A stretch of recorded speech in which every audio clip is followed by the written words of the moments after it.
Hey Archie, I got a like different mic set up, so just let me know if this sounds good to you guys.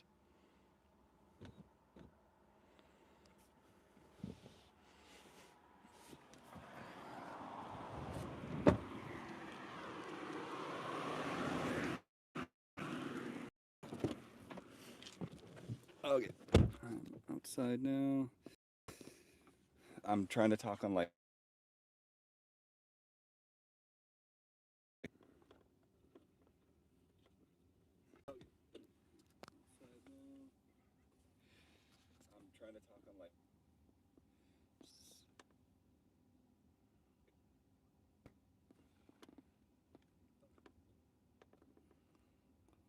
One second, you guys.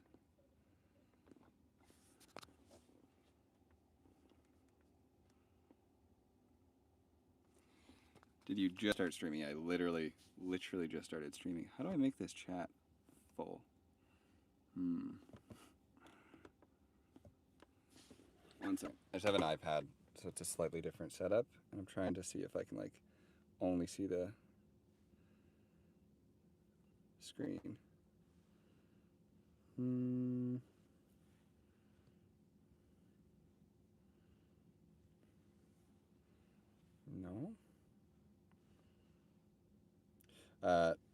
Not Starlink yet, unfortunately. Starlink comes soon. Can I? Starlink comes tomorrow. The one that I bought didn't end up working for me, so I had to go to Safari. Oh, good idea. Oh, very smart.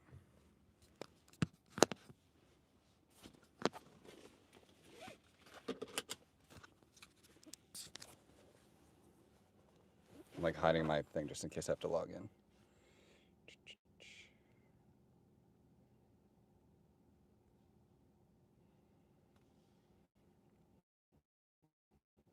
Sorry, just getting set up here. Once I get the chat easier to read. Driving, so just give me 2 minutes.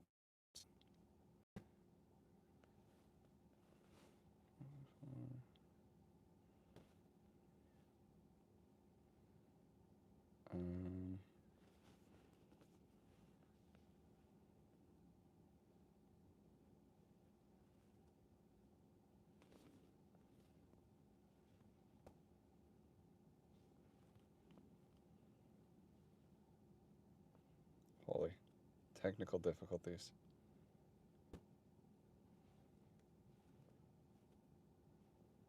Am I stupid?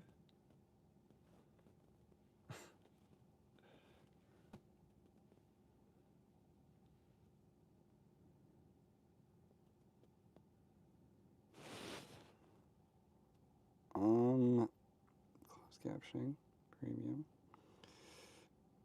I apologize. I'm trying to figure out how to make the chat work properly here. I'm in Chrome, but that should be the same thing. I don't know why I don't see holy chat anywhere.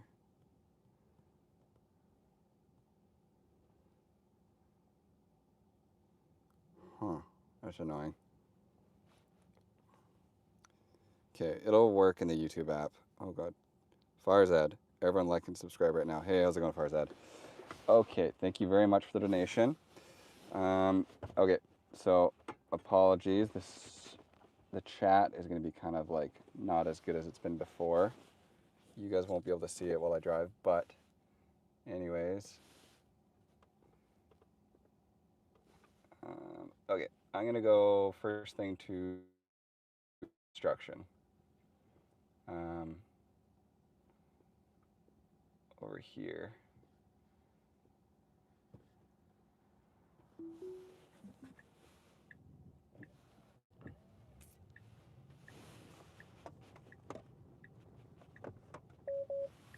You got to get the iPad mini? Yeah, I'm realizing that. I literally have an iPad mini as well. And still brake hesitation, just right there turning right. Interesting. Okay, I was hoping that was going to be fixed. Nothing in the release notes that I've seen changed. So one thing to talk about that is still an issue this road is a 50, I think, and the car reads it as being a 30. So when you're in a profile, like if I was in Sloth right now, the car is going to go exact 30, not understanding that this road isn't a 30. That's kind of the issue with Tesla taking away control for the min and the max speed, is when it misreads the speed limit. We just get stuck going too slow or too fast. So hoping that that kind of map gets updated soon. I put it in hurry though, just so we kind of speed up. Another thing is sound as I go. Okay, that car was pulling out, but a little bit of a break there. I don't know how to explain it. Like, it's just different than version 13. It's slightly more of a hesitation.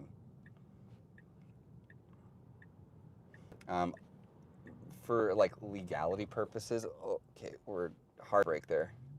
Okay, I will say almost certainly the like indecisions and as far as like brake jittering is unfortunately still 100% still a thing in 14.1.3.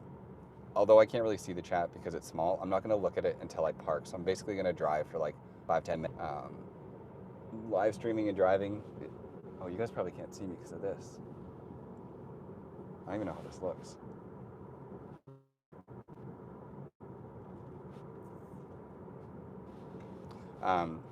Live streaming and driving is like a very like awkward thing for me because I want to be as like safe and legal as possible for you guys. But like I want to interact with the chat, but at the same time, ultimately I'm driving. So like my main focus while we're doing these live streams has to be driving. And when I pull over, that's when I'll do my best to like look and answer questions. So for those of you that I'm ignoring, I really do apologize. Okay, I'm gonna actually stop somewhere first just so I can get a quick destination park in, and as well quickly look at the chat to make sure everything's good.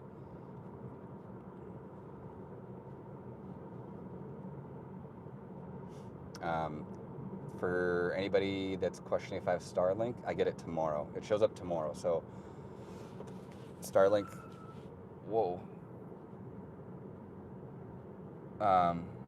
Starlink shows up tomorrow and will hopefully help the quality of these streams as well. I'm gonna buy a like Osmo Action or some other webcam, sorry, other like GoPro competitor, so that I'm not using my phone to do the live stream. So this is hopefully the last time the live stream is like not quite as perfect as I want it to be. Car's doing good right now. No issues so far on this part of the drive, but yeah, lane hesitation, sorry, brake hesitation is still seeming to be a thing in version 14.1.3.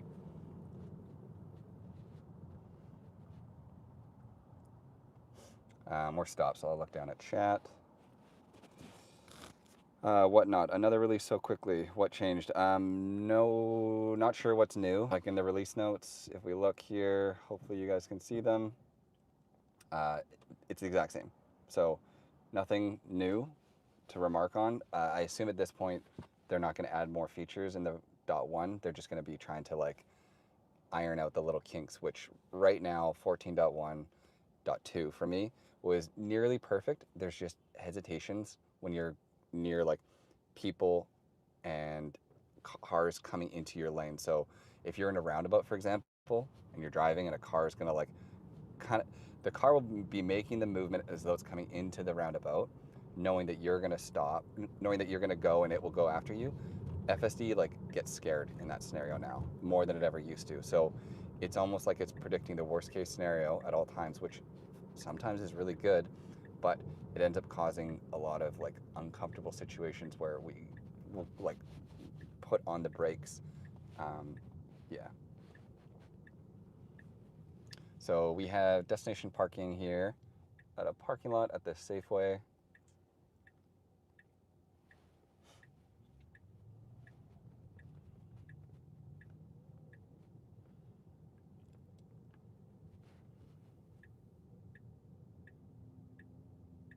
Car is, for the issues that I'm talking about in version 13, the one thing that I really can't stress enough is like how much better version 13 is in parking lots. Like it's night and day difference from version 12. Like the car moves through a parking lot with so much more confidence than it ever has. It's incredible to watch. That said, and I don't know if this is just me because I don't have a front bumper camera, my car seems to always do two moves when it backs into spots. FSD parking for you at a destination is way faster than auto park, so it's still better than auto park, but I find it funny that we had all the room in the world and it still took two moves to park. But regardless, a car just drove me to the grocery store and parked with the press of a button, which is very cool. Um, sorry, version 14. Sorry. Yes, you're right. Okay. Um, just quickly looking through. So yeah, thank you so much, Farzad, for the $10 donation. You guys are great. Stream sounds good. Like the audio's fine. No issues.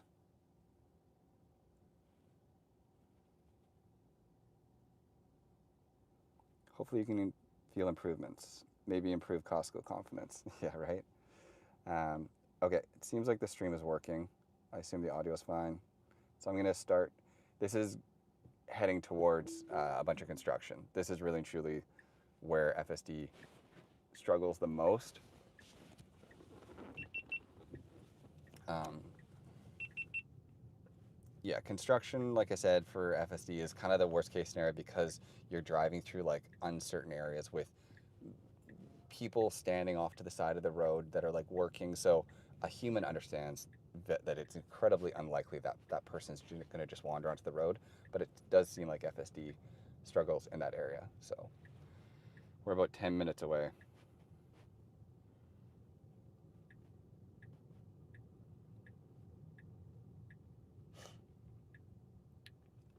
And so moving through the parking lot here, like I said, version 14, incredibly confident. But then it does this. Like this, it's because that car is over here. You guys can't see it. There'll be a black car coming. I don't know if it comes across on camera, but we kind of do this like forward stop, and it's different than anything ever in version 13 that I felt.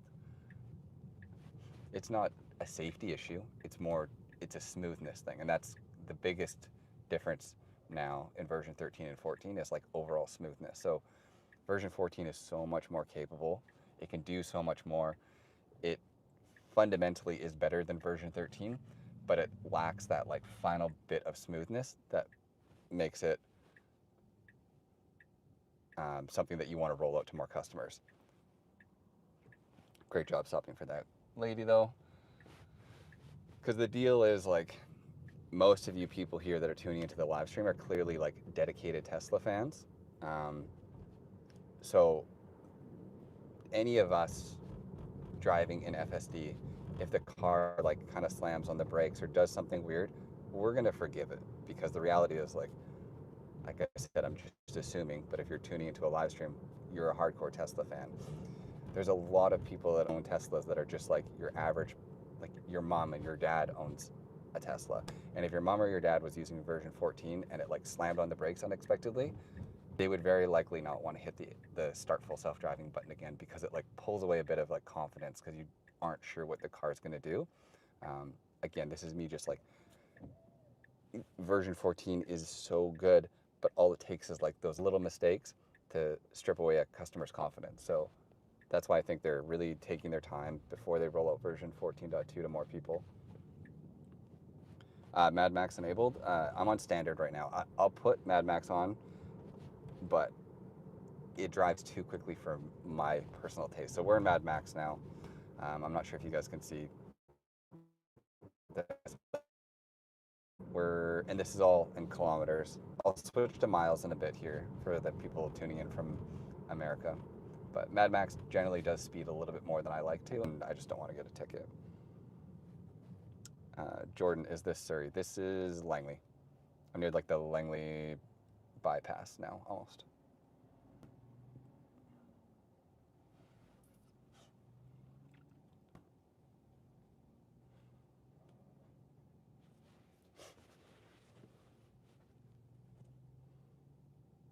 What was the earliest version of FSD you tried? V10 for me, and it's funny that we complain about things now. Yeah, so to be honest, like I'm a little sad. I've only owned a Tesla for 2 years, and so my experience with FSD started at version 12, I think. It was pre end to end on the highway and things like that. So FSD has come a long way from when I first started, and for people that started back in the V10 days, I can't imagine. Like, the fact that we're complaining about the things that we are today really do show you how good FSD has gotten. Like, if you look at Dan O'Dowd on X right now, his latest post, I think, is taking a clip from Omar and how the car failed to stop in time for what do we call it, like a barrier going into a parking garage. Like, if that's the worst thing you can dig up on FSD right now, is that it's like seeming to struggle with like broken parking garage gates, we're doing really, really, really good. And that's the reality, is like version 14 is like so close to perfect that all the like Tesla haters, I think, are having a hard time because there's not much wrong with it from a critical safety standpoint. Like, it is literally all just comfort stuff at this point. Okay, so this shows you Mad Max, by the way. We're going 70 and a 50, and we got to going 70. We got going fast. Like, we got up to speed really quickly, and this is probably more like how a human driver would drive that was in a hurry. But the big caveat to that is, like, it's still incredibly safe because it makes decisions lightning fast. Even here, this truck pulled out, we slowed down right away. When you're on the highway, it doesn't tailgate at this speed. It just goes fast, but if there's a car in front of it, it will slow down. So the car drives quick, but it still drives very safe. So my reasoning for not using it isn't a safety issue. It's just literally I don't want to get a speeding ticket. So that's why in the past I've said I wish that we had Mad Max profile and could kind of like roll back the speed a little, because I do like it's how fast it changes lanes, how quick it gets up to speed. So if I'm in a hurry, I do want something a little bit quicker than hurry sometimes, but that's just me like nitpicking. Can you still adjust the speed offset under autopilot settings? No. So under autopilot settings, we're waiting for a car. There is no speed offset anymore. We should go because this person's turning. There is no speed offset. If I scroll this wheel, which used to, oh, really good job. Hopefully you guys are seeing this. Double stop sign. Just really giving FSD the best chance of success here. Okay, slow. That's perfect. Okay, see, we're stopping. You can see that she was a bit annoyed that we like hesitated there. Really good stopping, and then just the one quick hesitation, but that hesitation is what I was hoping was going to be gone. Yeah, so scrolling this wheel, which used to change the min and max speed, just changes your speed profile now. So you can see, like, as I scroll this wheel, I move through like standard, hurry, and Mad Max.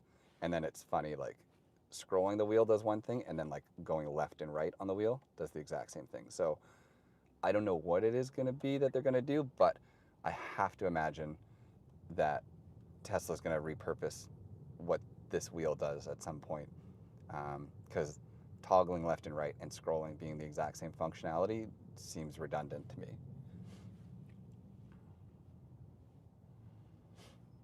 Okay, we're stopped, so I'm just going to look. Maybe they can split Mad Max into Mad Max 1 and Mad Max 2.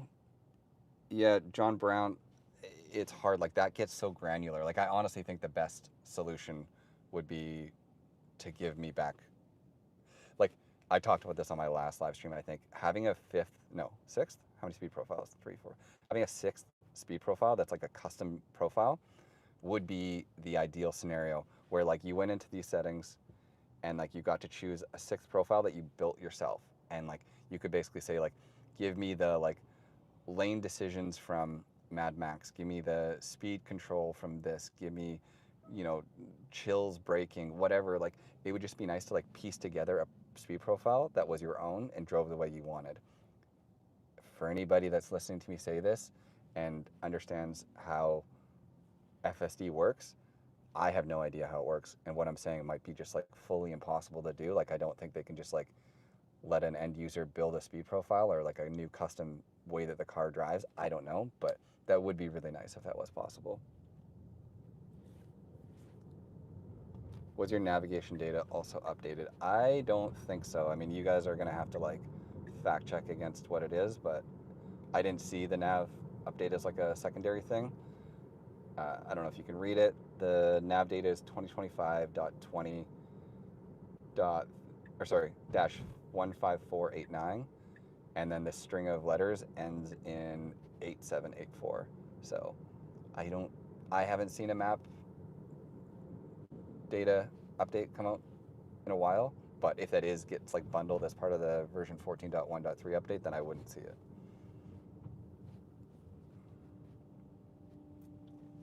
Okay, so see here, we're stopping for this girl, and we shouldn't. So I'm touching the pedal. So that's exactly what I'm saying, where we're in construction. There's somebody on the side of the road. Everybody else knows she's not going to walk onto the road, but FSD gets nervous around that. I'll snapshot that also.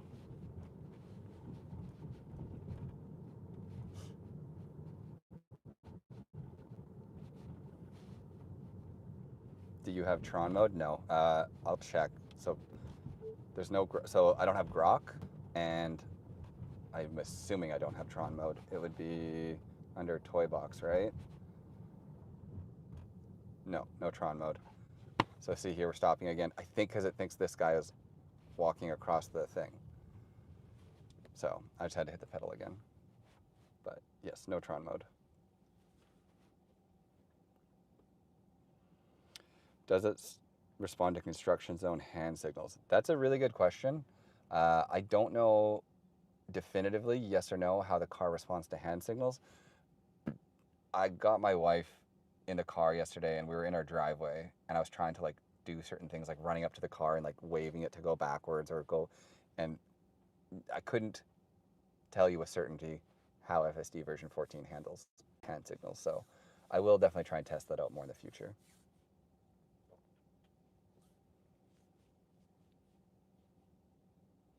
I see the remote location icon being on in everyone's videos. Do you agree to Tesla watching your car?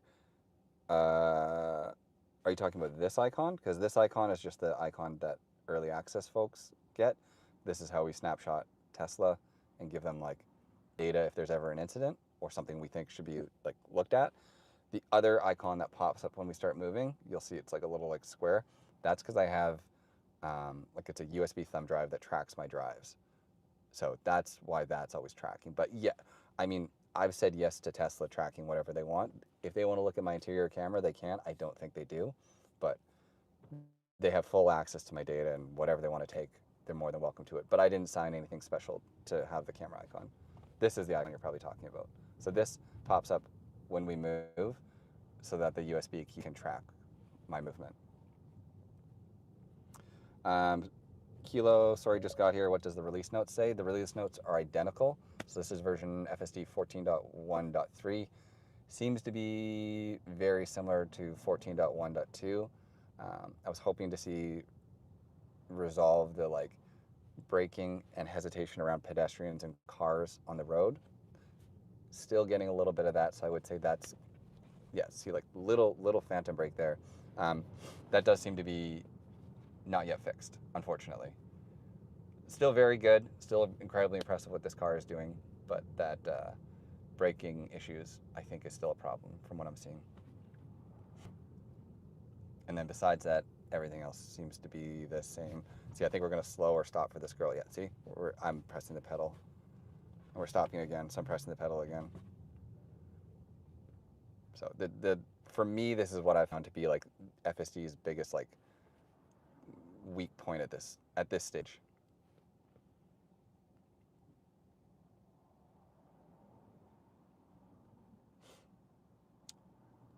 You should add a Tesla referral link to X or YouTube. Jim, I would love to share a Tesla referral code. I've unfortunately had, I think, like 5 or 6 people reach out to me asking for a referral code.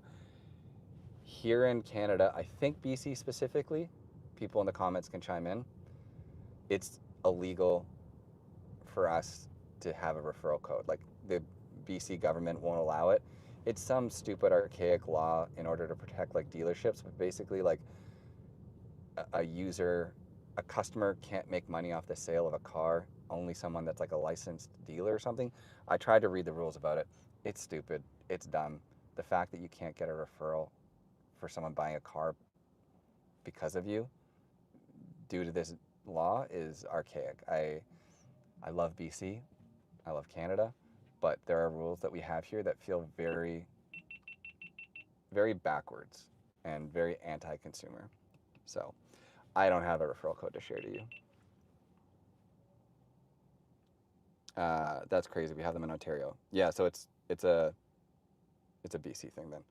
Dude, move. I mean, I can go up further, but this is the only lane to go forward. We have in Alberta. Yeah, so I think it's just a BC only thing. Oh, dude, move, not like the car. Move provinces. I see. BC is incredible. Like I'm saying negative things about it, but no offense to those of you in other parts of Canada, I don't think there's anywhere else I'd want to live. Okay, so tons of construction. Really good job here. The lane's all messed up, but this is the way to get into where we're going. So great job by the car. When we show up here, we have park at parking lot, so we should just kind of pull in, find a parking spot somewhere here. So yeah, again, to kind of reiterate, although I fault version 14 right now, it is still incredible what it's doing. Like push of a button, door to door, it's gonna pull into this spot, probably nose in. For those of you wondering, I don't have a bumper camera, and the car still will gladly do pull-in parking quite often. So we're pulled in here. It does seem to be cautious when it pulls in parks, but I mean, that's a great park job. We're here. We're between the lines. Okay, I'm gonna look at the comments really quickly to make sure I'm not missing anything.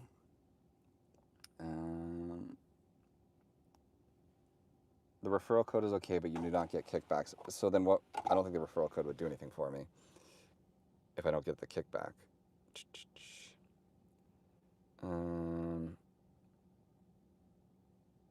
You should sell your referral code space to someone. Others do this. Yeah, John, to be honest, like there's a few people in the like on X that I'm friends with that I've just like indirectly given them the referral to be nice, because I'm like, well, someone's going to use it. Like I think I gave Dirty Tesla and AI Driver each one. If someone's going to make money, I'd rather it be someone that I know. So I find that's cool. Kilo November 25. Thanks, man, for getting it on live so quick. You're very welcome, Kilo. Hope you enjoy the live stream. I'll get going in 2 seconds. I'm just quickly reading chat before we drive. Looks like you've been streaming for 25 minutes. Any notable improvements just got here? Martin, I haven't seen anything improved, and I haven't seen any like thing fixed as far as like brake hesitation, which is what I was hoping. FSD version 14 is still very good, but the few nagging issues look to be still a problem. Send more snapshots back to Tesla. Yeah, I will, Alan. No bumper camera. Tony, no, I don't have a bumper camera. Loves Canada, but hates on Tim Hortons. Tim Hortons is trash. I'm so sorry. I'll die on that hill. I'll lose subscribers over that. Tim Hortons is very bad. Go to McDonald's. Go anywhere else other than Tim Hortons. Okay, I'm just gonna find a new spot to go here. We're gonna continue down Fraser Highway just a bit more to get some more construction. So let's go to this golf club. Boom. Okay. By the way, on browser, you can request desktop page. You can pop out. Oh, that's what I should have done. I'll fix the chat later. I just don't want to spend too much time. I'd rather just be driving. Did you see the V14? What cameras are you using to broadcast? I'm using a iPhone at the moment. So, by the way, for anybody that hasn't seen it, I don't know. In version 14, this button is different. So rather than pressing and holding, you just literally tap it, and the car instantly is basically going. So to try and like drive that point home, like I'm gonna press it 3, 2, 1, and then immediately in reverse, and immediately we're backing up. That's a huge change from version 13. Version 13, you press and hold it, but the car definitely like took a second to like get going and like get its like surroundings figured out. The other thing to note is like you're instantly in a drive profile. So you can see here, self-driving, standard, and at any point I can change that drive profile and it's always on. Whereas like version 13, I don't know the exact specifics of it, but like definitely if you're driving low speeds, you're kind of in like a mystery profile that doesn't have a name, and the car can't back up if you're in it. So it's a big difference. It's much better this way. So you can always change your profile at any moment. So we are going just to a golf place. I'm going to put it on Mad Max, though it's not going to be able to do anything because we're going to be going through construction. It's going to be quite slow. And when we get there, I'm going to say park curbside. And we're just going to kind of test out. This is effectively emulating one of two things. This is emulating like what it is to be dropped off if this was a robo-taxi, because it would drop you off curbside, like at the front of the store or wherever you're going. The other thing it's going to do is like, this is part one of Banish. So there's a world where you get dropped off at this golf club, curbside, you get out of the car, and then the car on its own goes and parks for itself. The car can do all of those things today, right now. Banish just isn't implemented yet, so it's cool to see all the pieces of the puzzle here, and now it's just a matter of Tesla figuring out liability and putting it all together. I wish Mad Max mode would California roll stop signs. I agree. I talked about that on the live stream quite a bit. I wish that rolling stops were allowed. I've kind of talked about it a lot, and I don't want to like waste a bunch more time, but it is frustrating to me that the car is able to speed without an issue, and I'm fine by that because human speed, we all do. But for whatever reason, NHTSA has like completely said like no to rolling stops. And I'm not suggesting like an unsafe rolling stop. I'm a huge advocate for safety. That's why I think autonomy and FSD is so important. But I think that we should be able to safely roll a stop, because that's just kind of how traffic for the most part flows. There can be like limits to that. Like if you're turning right on red, I think you should always have to come to a full stop, because there's a lot of pedestrians involved in situations like that. But when you're just like at a four-way stop where it's just a bunch of traffic around, no sidewalk, I think a rolling stop is very safe.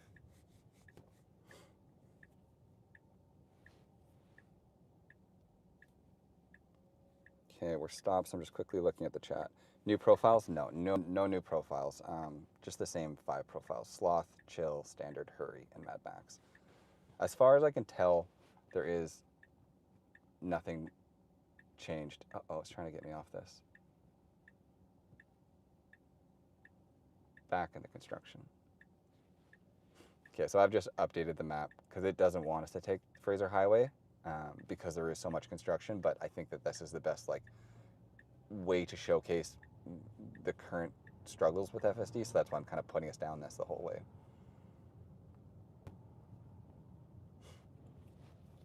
And then for anybody just joining, I'm trying to read the chat a lot less while we drive, because I just don't ever want it to look like I'm being unsafe while I'm doing this. Like my job right now is to supervise the car, watch what FSD is doing. Secondary to that is obviously like interacting with you guys, but I'm only going to do that when we're like at complete stops or I've pulled over. So apologies if I'm missing the chat and not responding to questions that you guys have. See, we're little bit of a break there. I don't know if you could have saw it in the route planner, but the car definitely, because of that guy, slowed down, hesitating.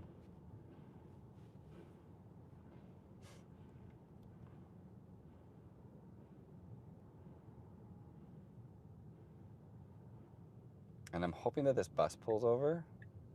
Oh, okay, the car is a little bit of a break again because of that person. We should go past this bus. So I'm pressing the pedal. The car's like stopping really hard. Okay. This isn't a school bus, so you should not stop for it. You can see other cars behind it are coming as well. They're just coming around, but like other vehicles are going past that bus. FSD shouldn't be stopping for that bus.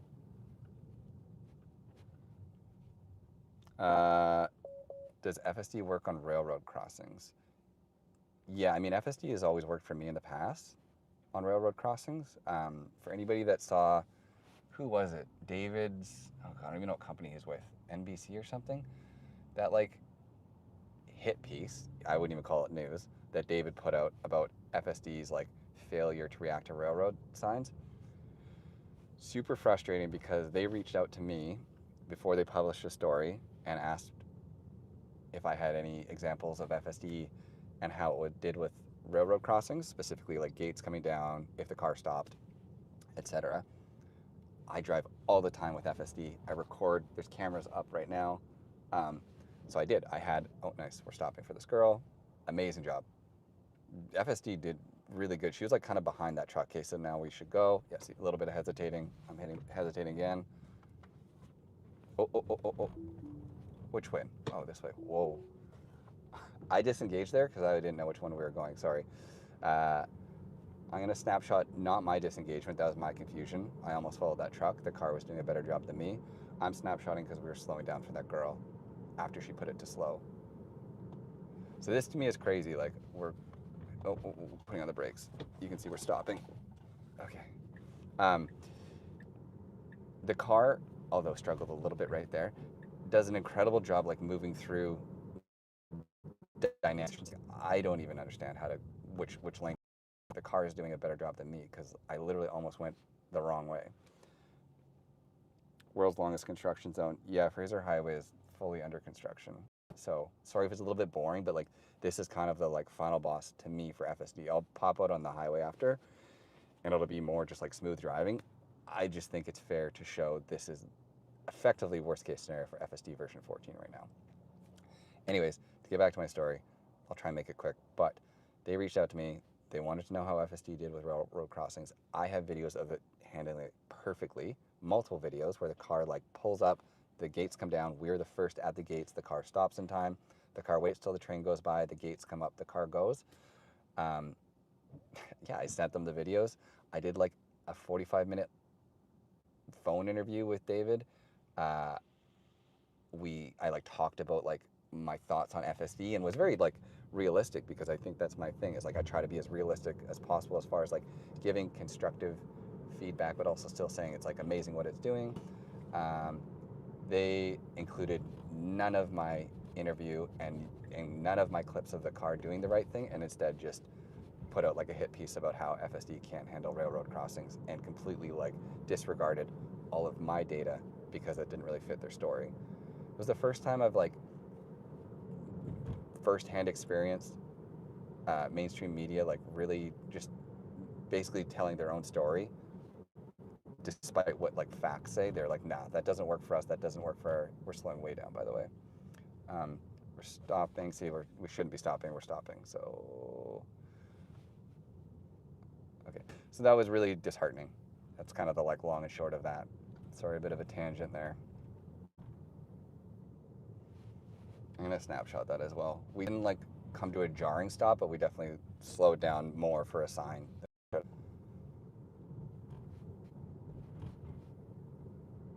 Retest parallel parking and drive-throughs. Okay, there's a McDonald's that way. We'll go to McDonald's actually. We won't even go here. So where is it? McDonald's. Go. Oh.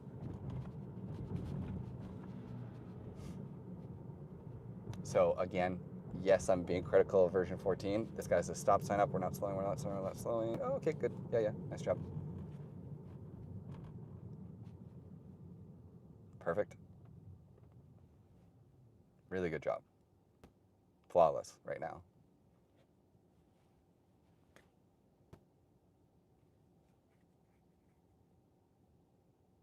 Pretty insane, by the way. Like, FSD is driving in basically like no man's land. Like, look at what's around us.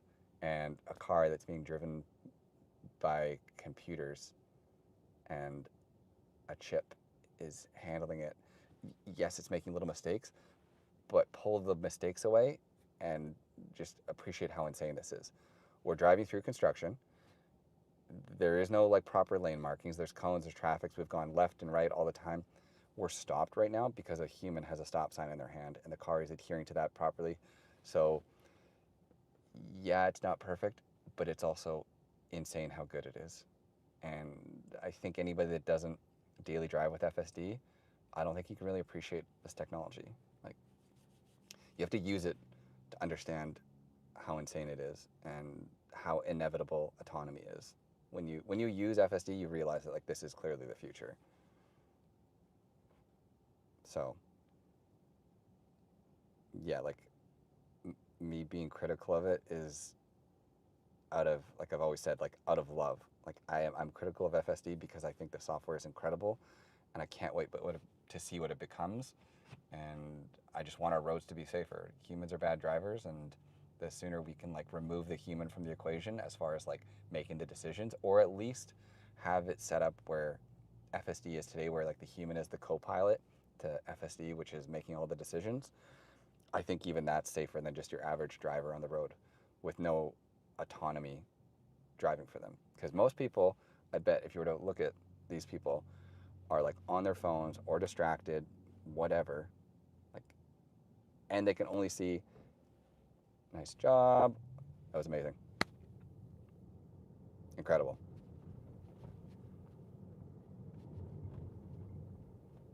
How good is that, right? That's cool.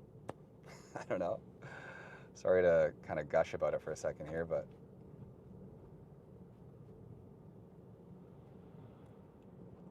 that was awesome. Yeah, that was handled about as good as you could expect. We're a little bit of slowing. No, okay, nice job.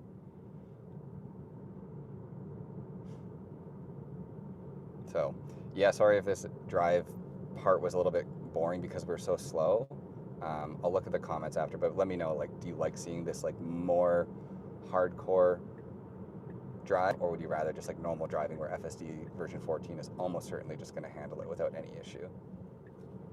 But for now, we're going to go to McDonald's, and we're going to order, I'll grab a coffee, and we'll see how the car does, because drive-through for me has been good in the past. FSD stopped way on this line. I'm pushing it through right now with the pedal because a human should have. So that was me. That was me pressing the pedal to put it into the intersection and run through on basically like a stale yellow/red light. Usually does a really good job in those situations where, again, it's awful because some people I'm sure right now in the comments are like getting mad at me for that. But I think the average human driver will into the intersection at a left turn like that and then wait until the intersection's cleared to go left, or until the light goes yellow to red like I did, and then make the left-hand turn. It's debatable on whether or not that's safe, legal, or right, but FSD usually will put itself into the intersection. In that situation, it didn't, though.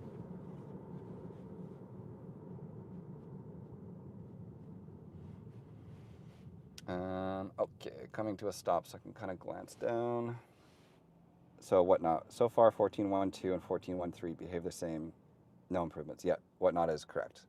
Seems to be, like, when I downloaded version 14.1.1 and then updated to 14.1.2, if I didn't know the car had updated, I could have told you it updated because it drove so much differently, and it was like a night and day difference in terms of like overall improvements on quality, everything. Like it was a notably better drive.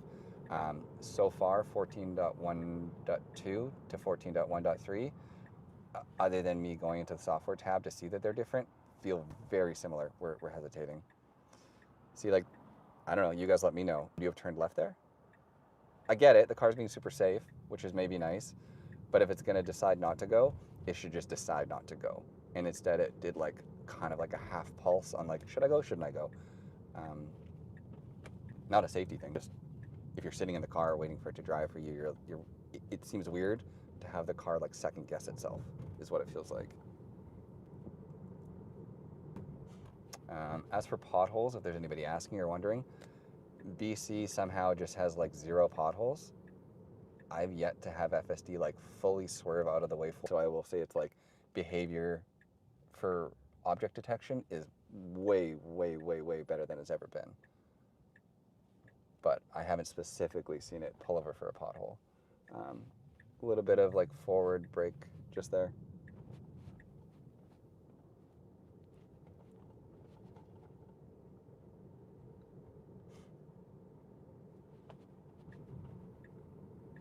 Okay, we're 1 minute away from McDonald's.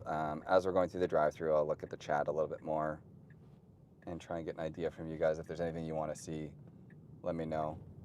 I'll scroll through quickly. I don't want to waste a bunch of time reading it, but just if there's anything you want to see or any questions you have, I'll do my best to address them. The route we took to get here was very funny. Like, this is more of a map issue and me nitpicking. Any human would have just like driven down this road and like turned in this way. It's not a huge deal. This is just about the slowest way you could do what we did.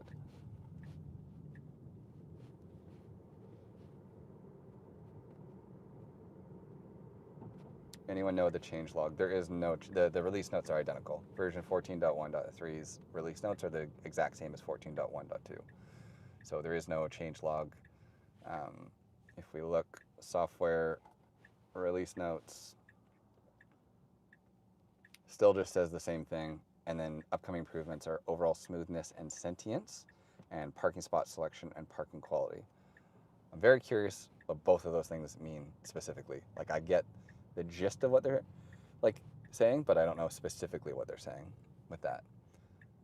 Okay, I'm gonna have it park in the parking lot here, and then I'm gonna take over and put us through the drive-through. But just so we can see it park, if it nosed in there, that'd be perfect. There's tons of spots though.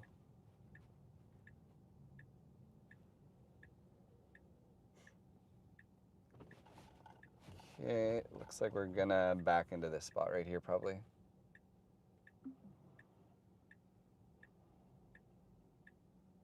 Really well done. And yeah, like for anybody that missed it when I was talking about it earlier, FSD, like destination parking, is so much better than auto park is. Auto park is great, it works good, and I'm saying auto park as in the thing that you have in version 13 when you like select the parking spot.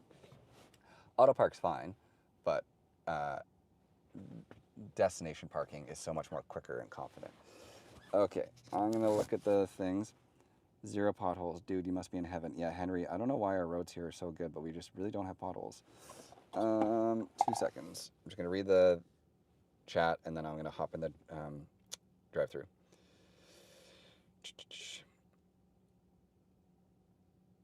I would love for FSD to ask if it's a drive-through stop at the destination when you put in a restaurant. Yeah, so, oh, I can't pop it up here, but when you're doing destination parking, it would be incredible if when you're going to like a McDonald's or an In-N-Out or a Shake Shack, you could choose drive-through, and then it would handle the drive-through properly. The like step beyond that is like when you click that button, if then it popped open like a menu and you could order like the McDonald's or the In-N-Out or whatever, so that when you got there you had like your order placed. But they could do that in the future. They could fully partner with companies, and it would be insane. But does it look like the road's a little bit out of focus? It might be focused on this. I can try tapping and focusing here. You let me know if I should try and switch it. Many BC construction zones have a resumed speed after speed limit is ended. FSD, Bert, FSD doesn't understand like resume speeds. So same with school zones, it doesn't understand that. Can you try drive-through with an app order? Jackie Boy, drive-through works, but it doesn't work all the time. And that's under ideal conditions. It almost certainly won't work properly if I do an app order. I know what you're saying, because then I would skip, an app order would like skip the payment window, and I don't think FSD would understand that. I think FSD would still stop there. But your voice is weak. Oh, volume is really low. Can you hear me here? It should be this mic. Like, can you hear me talking into this? Or does it sound different? Way better. Okay, I'll make sure that it's like closer to my, I'll like hold it in my hand maybe. Sound is off. Mic is fine. It's good. Okay, cool. All right, I'm gonna do the drive-through now. So let's see how the car does. Scenics, any weird braking yet? Yeah. When I say lots of weird braking, I mean that it's still doing it. So not all the time, but we just drove through like construction for 20 minutes and the car was 100% having braking issues. What are you using for recording? At Costco again. I'll head to Costco after this. I'm using an iPhone to record the drive, and I also have 2 GoPros set up to like post videos later. So I have like 3 cameras pointed at me right now. It's kind of funny. Okay, we're gonna go through the drive-through. I can't really tell FSD to do this, so the best thing I can do is put us into the drive-through and then start it. So I'm gonna go in here, and then you'll see when I enable FSD, we should stop at this window up ahead. Okay, so we're going, should not stop here, should stop at the next one.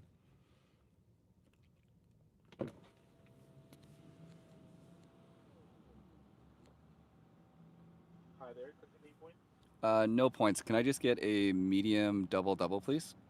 Anything else for you? That's it. Thank you. This window, please. Thank you very much.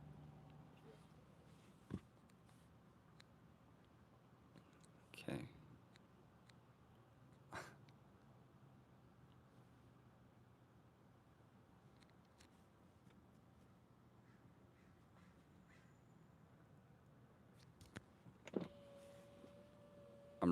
up the window in the hopes the car understands that we can go now.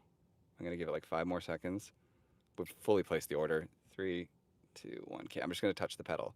So this is what happens quite often when I try and do drive-throughs, is that like it just messes up the timing of things. So, oh shoot, I have to pay.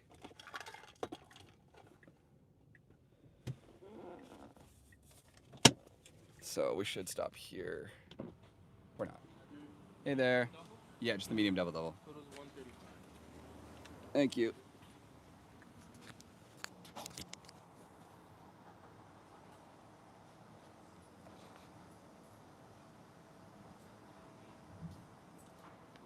Thank you so much. Have a good day. Okay, we missed that one. Maybe we'll stop here. We didn't stop. Yeah, thank you. Have a great day.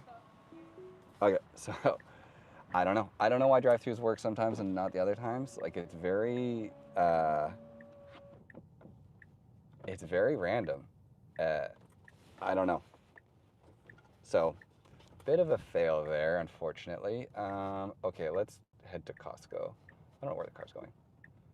Costco, Langley. Okay, so we'll head to Costco, do some Costco parking shenanigans. Left. Oh yeah, okay.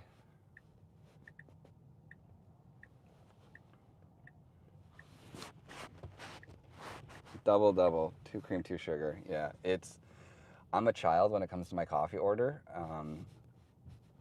I know a lot of people just drink like black or like 1 cream, 1 sugar. I don't know. 2 cream, 2 sugar is what I've always had. So, double. Is that, I don't know, is that a Canadian thing? Do you guys not order it like that in America? We're hesitating a little there.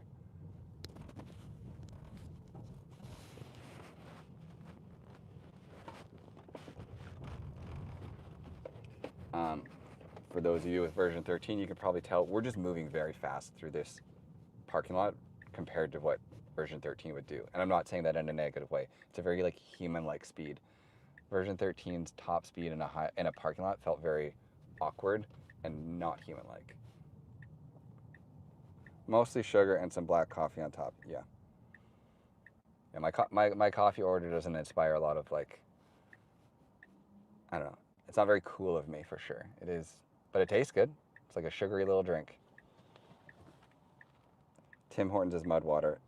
The nag, Carlos, is the exact same. Yes, like we're stopped.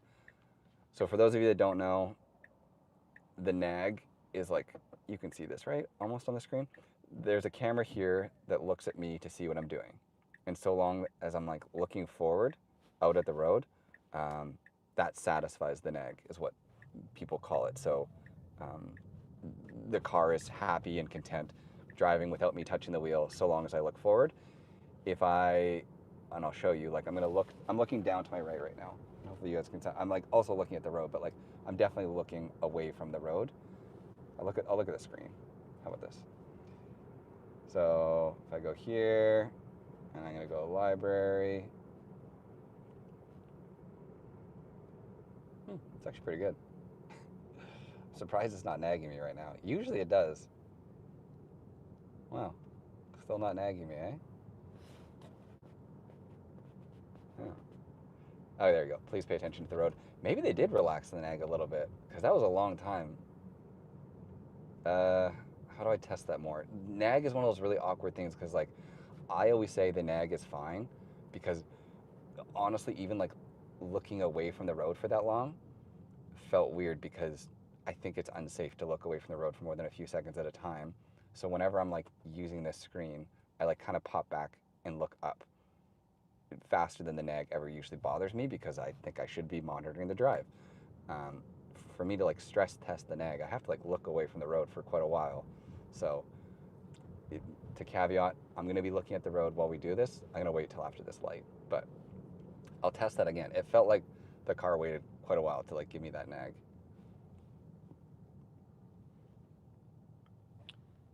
Nag seems better when touching the screen. Yeah, I wish I had a phone. My phone is like mounted though. Here, this looks like a phone. It's my wallet. So I have what looks like a phone in my hand. I'm texting. You guys can probably see that, right?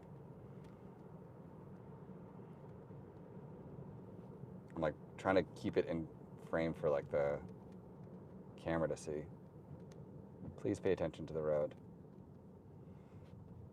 Wow, I think maybe it's a little relaxed. I don't know. Don't quote me. We're moving very slow, and I do think the nag is somewhat dependent on like speed. So once we're going quicker again,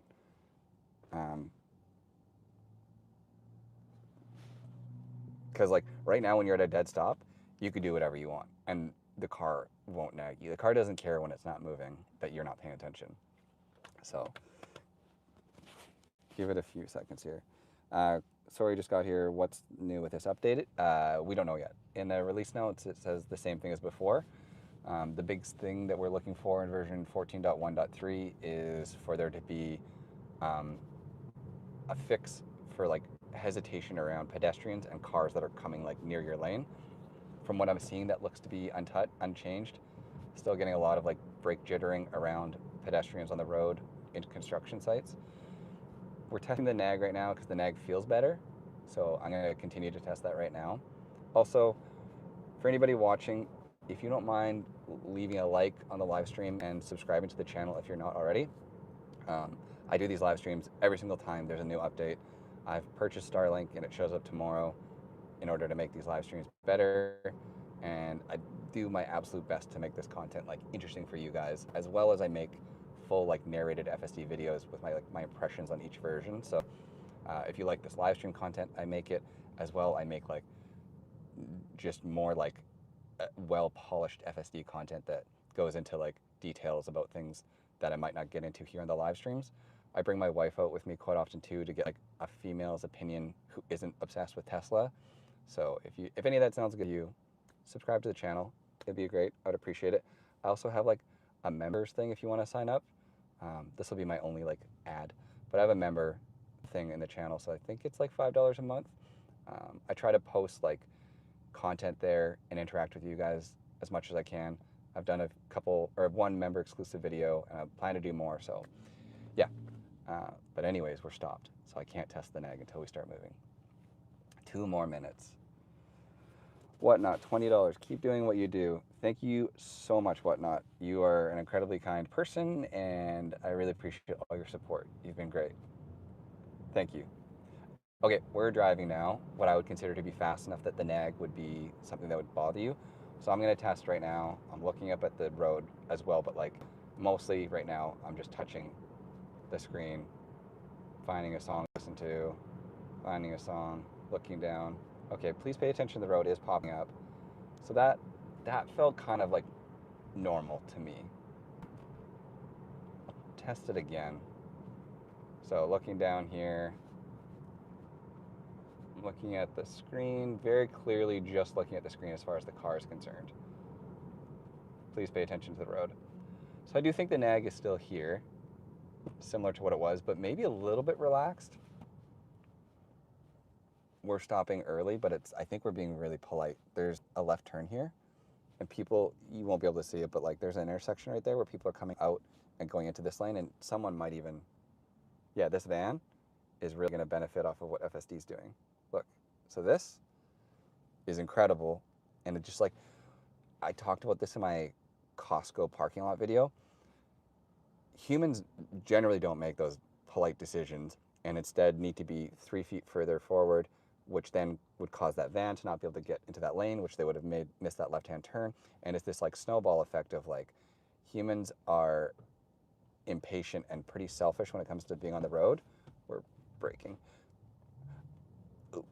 But if everybody on the road was just polite and like gave courtesy like FSD just did, it didn't really set us back. We just parked 2 feet further back, but the road ended up working out better for everybody. A road full of like cars driving like FSD does will work so much better. There's just going to be so much more of like a better like song and dance to it all. Like I don't really know how to explain it, but if every car is doing the polite and correct and right thing, things are going to just move so much smoother in the future. I'm looking forward to that. It's a small thing, but you kind of saw how it played out just there. Tiny micro brake because that Jeep was sort of over the line where it was turning left. And for anybody that's new to the channel, watching the live stream, I can't really look at the chat other than when we stop to like interact with you guys. So I'm sorry if I'm not answering questions right away. I'll do my best when we get to Costco here in 5 minutes to scroll through the chat really quickly and see if there's anything I missed. If you have any questions, I'll do my best to get to them. And if there's anything you guys want to see, let me know. But like I said, right now I'm going to go to Costco. We're going to test destination parking there. It'll work. Like Costco is incredibly, like, it's a bad spot to be because parking sucks, but the car does an insanely good job there. I've made a couple videos on it. And there was a video that Elon reposted on X of the car spending 20 minutes like circling through the parking lot. That was really cool. It got 45 million views for those of you that don't know. It's a lot of eyeballs on a video that I made, which is really neat. Oh, for American people watching, I'll switch, by the way, to miles. So hopefully the Canadians can, I don't know what like resolution the stream is, like if it's 720 or 1080. I'm hoping Canadians can still see that this is 56 kilometers an hour for our speed, but right now we've toggled it, we're in miles for the sake of well, basically just Americans to see miles per hour. The rest of the world will now suffer for just a little bit. Americans, if you could switch to kilometers, that would be rad. It would be kind of like convenient for everybody else, but whatever you want to do.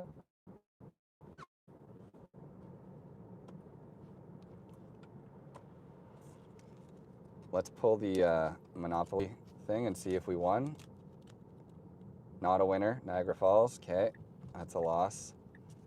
I'm gonna put it in Mad Max, by the way. See that?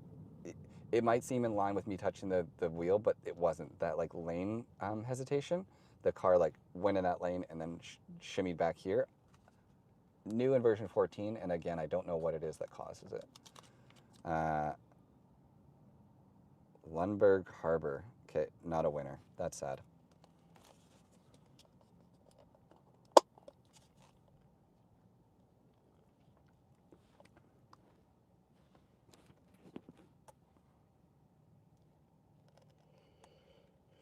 Question, is FSD legal to be used? Okay, so Kwan, sorry if I'm mispronouncing your name. I can talk about this a bit while we drive. You're asking if FSD is legal to use on the road here in BC. There's definitely people that could look at the way the law is written and think that full self-driving is illegal because BC, like 2 years ago, banned any autonomous vehicles from operating on the roads here. So I think it's SAE level 3 is what they ban above. I think because they're just, we'll go to school zones after this because it's going to be school get out and we should hopefully see like school buses and stuff. So level 3 autonomy is absolutely banned here in BC. A Waymo would not work here in BC. It wouldn't be allowed. But FSD is technically SAE level 2. Although the car is doing everything for me, I'm the driver. I'm responsible. I'm the one that gets the ticket. It's me choosing to speed. It's me choosing what the car does. Like I'm supervising it. So that's why it's still legal here in BC. Yeah, like, so optically it's weird because I'll in the same breath say the car is driving for me and doing everything with the press of a button. But because I'm supervising, it's still SAE level 2, which kind of a tangent. Those SAE levels are archaic and silly. I think the fact that a Rivian or a Ford using Blue Cruise is SAE level 2 and so is a Tesla shows you that that system doesn't work. A Tesla and a Ford using Blue Cruise and full self-driving should not be like in the same breath as far as autonomy is concerned. They shouldn't be on the same level because one can take you door to door with the press of a button, park for you, do everything for you, hands-free. I think Blue Cruise can like lane change for you. Was there like really big show off the other day when they upgraded to Blue Cruise 1.5 or whatever? Sorry for those of you that own Fords in the chat. Nothing wrong with it, just Blue Cruise is worse in just about every way than FSD. So it's funny to me that they're considered the same. Oh, is the spotty connection me or him? he's being silenced. Hopefully the...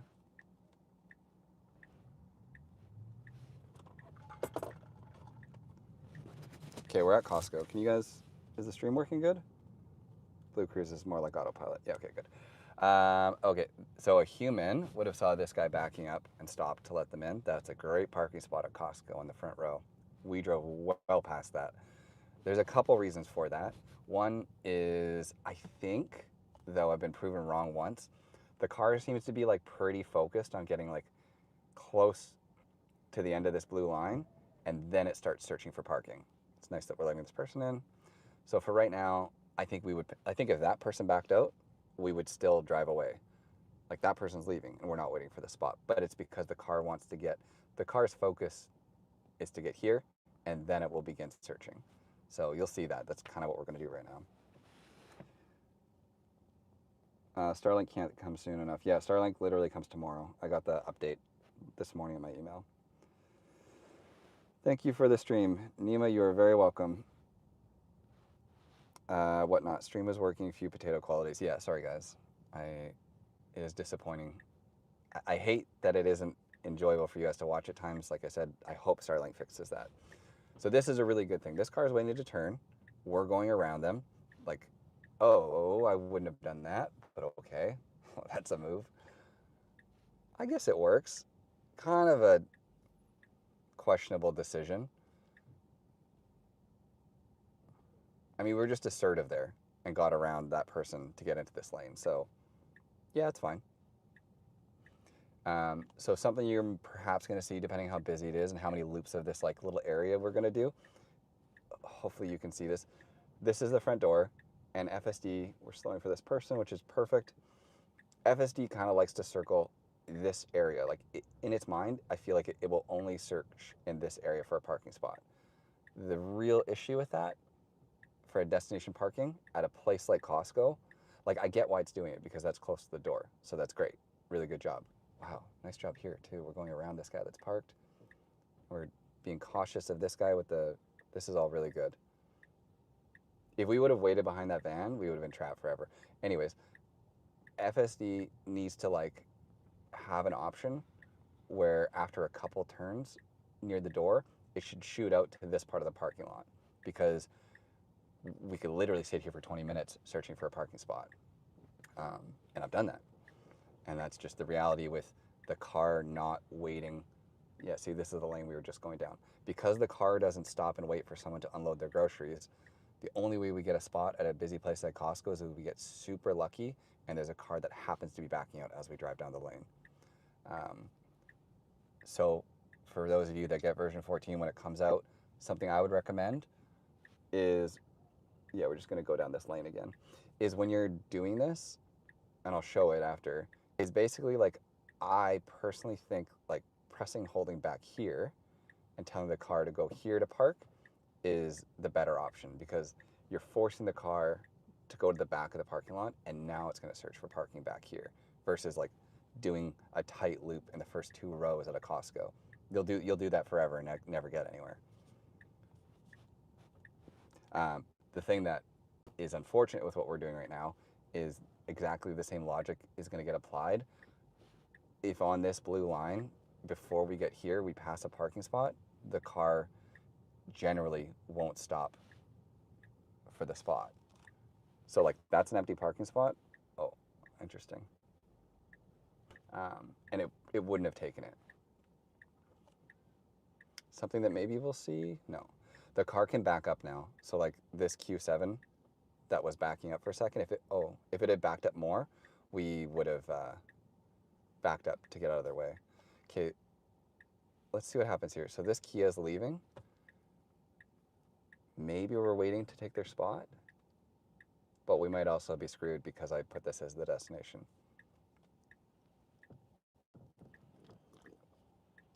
This is very obviously a spot. Let's see what the car does.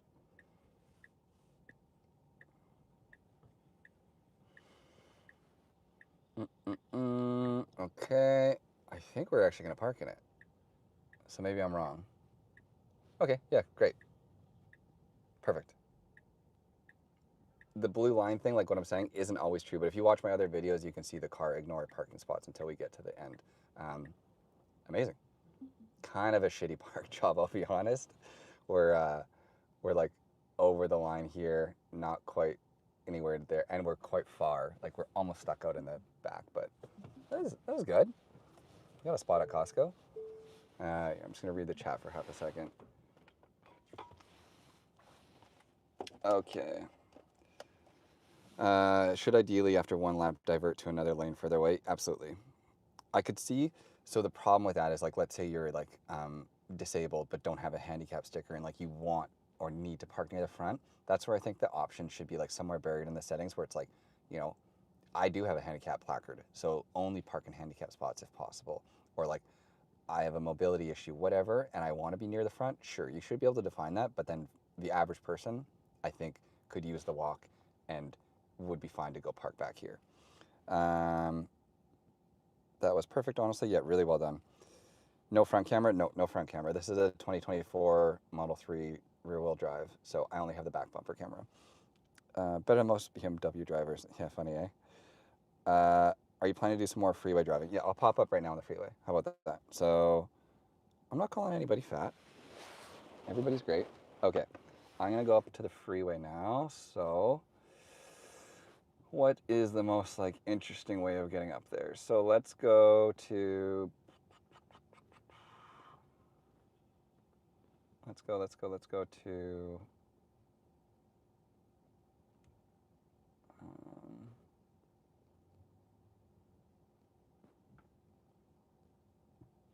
Moxie's? No. Here. Okay. Start. Okay, so we're driving up towards the freeway right now.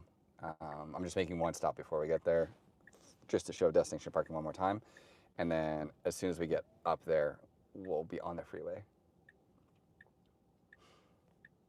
We got a car backing out here with us at the same time, but like we should have the right of way. We're being a little timid. Okay, nice job, nice job. There's a lot going on right now. There's a car behind us. There's a girl right here walking her thing. There's a vehicle here. This guy's backing out. And like, while that's happening, FSD is doing like, overall, I would say a really great job.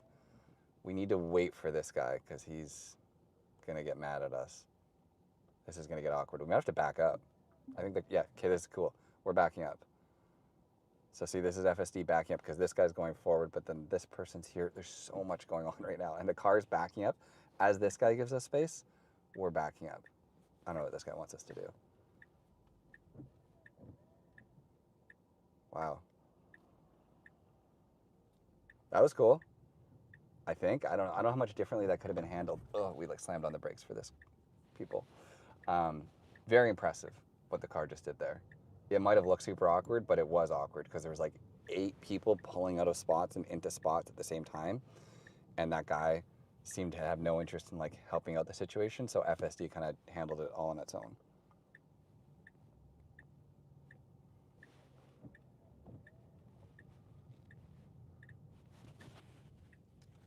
Okay, so I have it on Mad Max just for a little bit. Once we get going fast, I might toggle it back. So small thing to critique there, like legally, because the car has to stop, it's stopping on a stop line.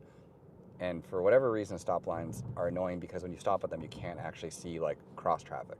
So the car stops at the stop line and then it moves forward to get vision. But in version 14, I feel like that movement doesn't feel very smooth. Like it moves and kind of like lurches on the brakes, even though it's dead empty. We could have just kind of like creeped forward, gotten vision, and continued. We like crept forward, kind of hit the brakes, and then went.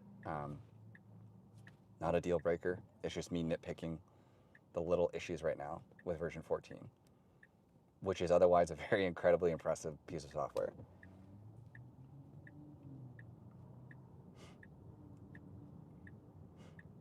Cool. Really well done. Oh yeah, we wanted to go to school zones. Let's see if we can find a school on the way up. School. I think this is one right here, right? What's this?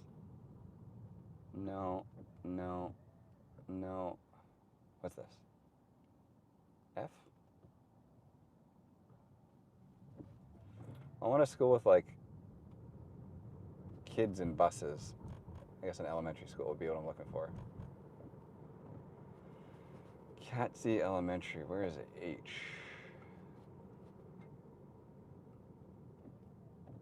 Should we detour for a school zone or go straight to the highway?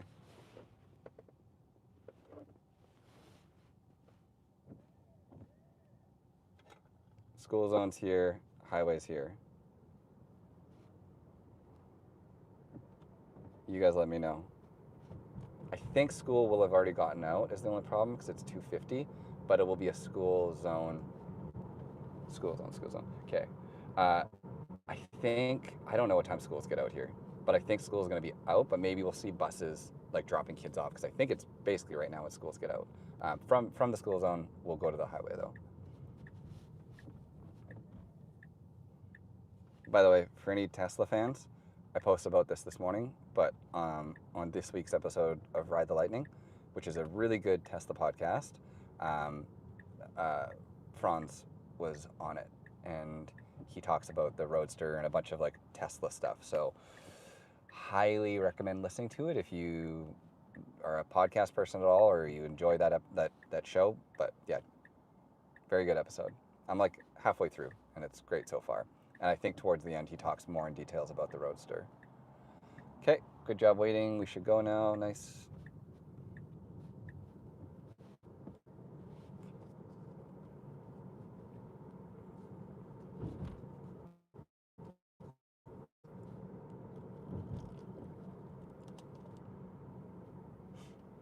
We're slowing just to give you context for this people at the pedestrian crossing. 13 would never ever slow down with that far away for something. I don't have ever hit that family by any stretch. That's not what I'm saying. But version 13 would have like reacted to those people in a much different way than version 14 just did. So that's something that like might not come across on camera that well, and we'll see it on the highway here. Hopefully this black bag doesn't trip it up too much. It's definitely like questioning what it is. We're going super close to the curb because it's trying to avoid that black garbage bag, which is good. But yeah, version 14 just like reacts to things and sees so much further ahead than version 13 ever did. It's very confidence inspiring. We need to get over really quickly if it's going to do what it wants to do here, and I don't think it's going to make it unless it like shoots over. So, oh, okay.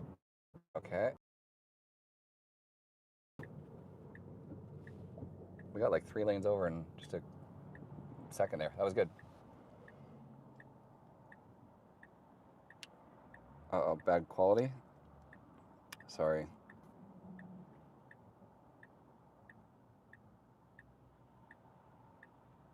Yeah, I'm on cell connection for any of you that's new.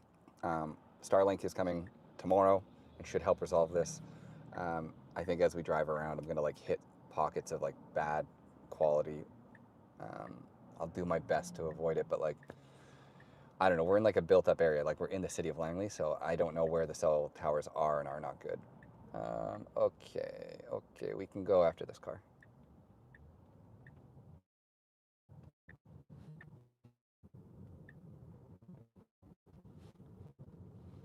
Willoughby area is terrible? Perfect. Okay, so this is 2 things. This is a park, dawn till dusk, and there's speed bumps. We should go, oh, I'm gonna switch it actually because I have no idea what this like equivalent is. So we're going back to freedom units, non-freedom units.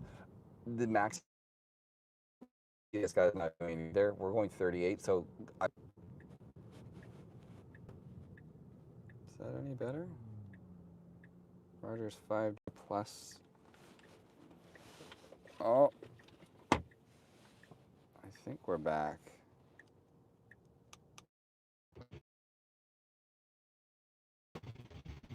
Are we back? Oh, we're back. Okay. Can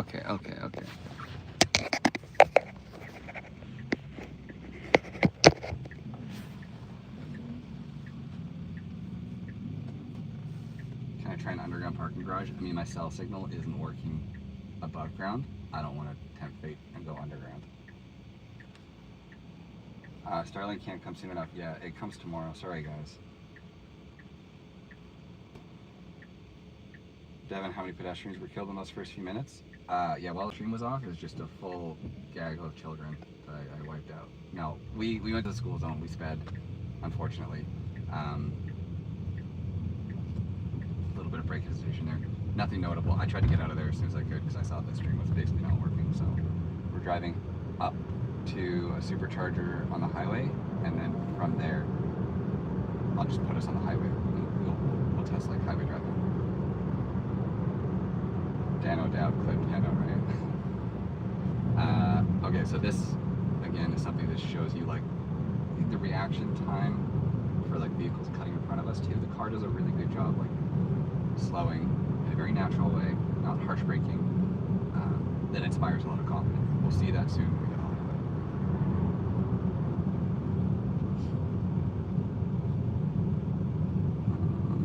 Okay, what am I gonna do here? So I'm gonna put. Let's go to this.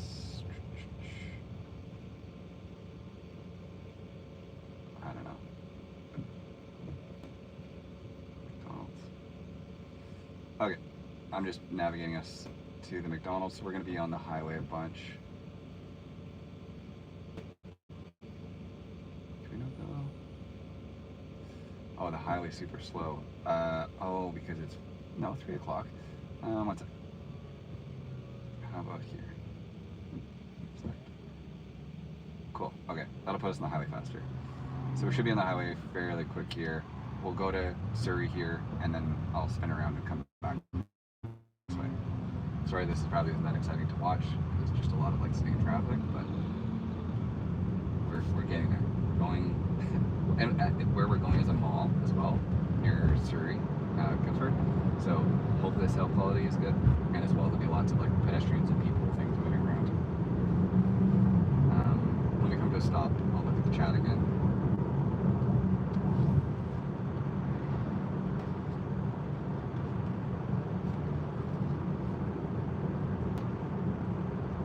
I'm holding the mic near my mouth, so hopefully that's better for you guys also. Let me know if it's too loud, but it was clipped to my like seatbelt before, and now I'm holding it kind of like a microphone you would. So I think it's more me directly talking into it, so hopefully it's better.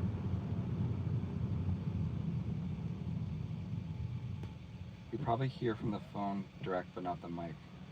Oh. I don't think the mic is connected. Oh. How's that? Okay, 1 second. I can fix that. Maybe.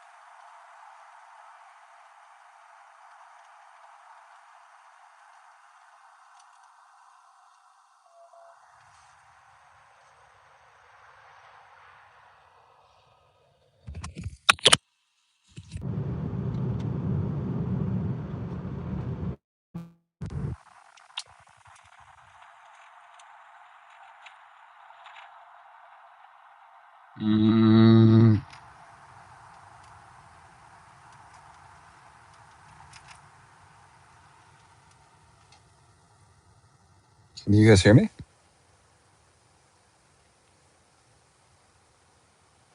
Why don't I see this chat? That's better with the AirPods. Okay, this is AirPods. Okay. Okay. Holy, the tech to make this happen is so frustrating. Sorry. I went to Costco today just before 14.1.3 came out, and I tried to buy a DJI Osmo Action Pro, whatever the hell it is, 5, because the DJI thing would connect to it, because I know that audio is on this thing is struggles, but they didn't have it in stock. So sorry. Hey Jesper, how's it going? Yeah, AirPods are what I've been using on every other live stream, but I was hoping that the DJI mic was going to be even better, because it's like effectively a better mic, but it did not seem to work out the way I'd hoped.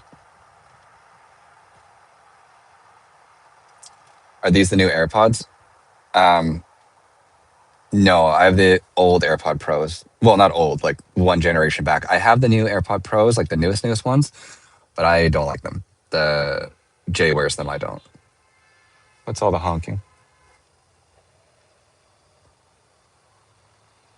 Those guys are fighting.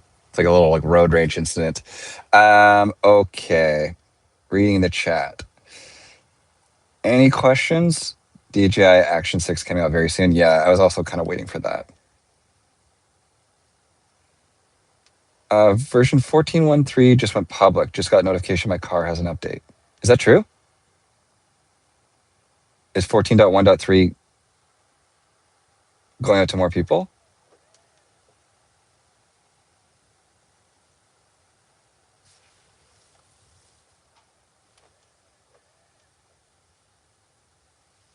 Yes, looks like it. Elon said it's widespread now. Sounds like it's true according to Tesla Scope. Interesting. I don't know. It could go out to more people. It's not any better than 14.1.2 was from what I'm seeing. So I'm surprised they chose to release 14.1.3 and not 14.1.2, but sure. Just received it on my Model 3 2024. Oh, that's awesome. Downloading now. Amazing. That's very cool. I think more people should have version 14. So it's cool that more people are getting it. With that said, since now I'm no longer an exclusive group of like 4 people with this update, hope you all continue to watch me. I'm going to keep putting out this content. And but now there are many more people with this update. I totally get if people want to watch other people going forward instead. That's fair. How long will self-drive go for? FSD will drive for on its own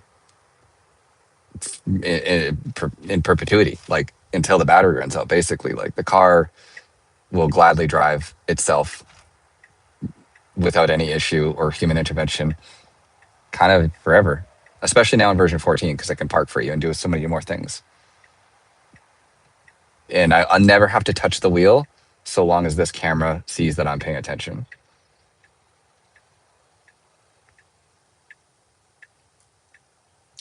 Whatnot, longtime viewer and will continue to watch. Thank you, Whatnot. You're a very good person.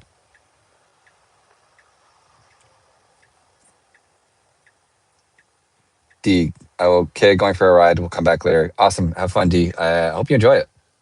I'm really curious to hear other people's opinions of version 14 now that it's like going out to more people.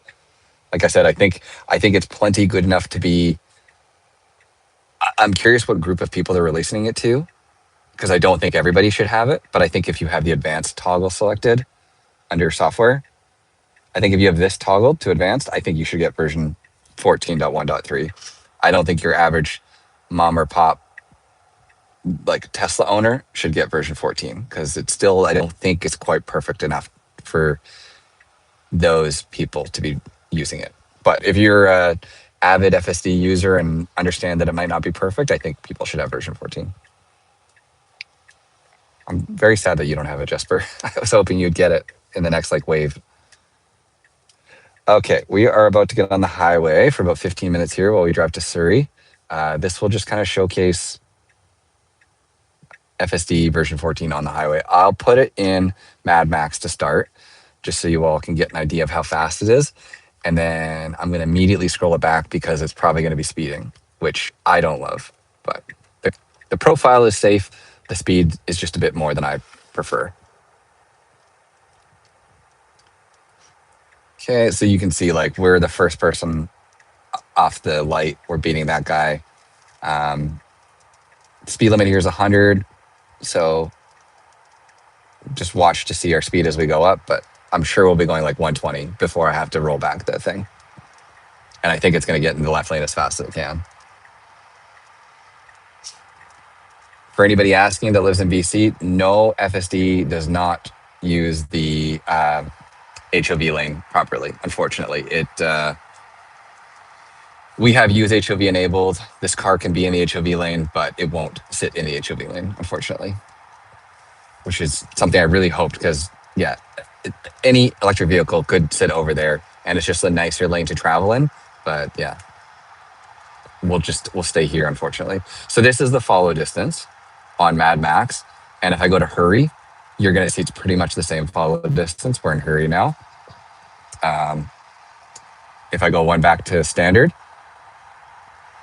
pretty much the exact same follow distance. So I think it's a good thing in some respects that even Mad Max doesn't tailgate. With that said, I think chill, which we're in now, good. Chill's going over to the right lane, which is good. But I think you're going to see chill pretty much has the same follow distance unless they've changed it in 14.1.3. Okay, this is definitely more of a follow distance than I've seen before. This is great.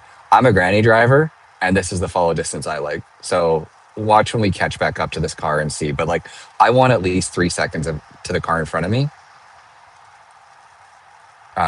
So feels like we're still catching up. So this seems like the distance that FSD is sitting at, 1,000. So this is just over 2 seconds.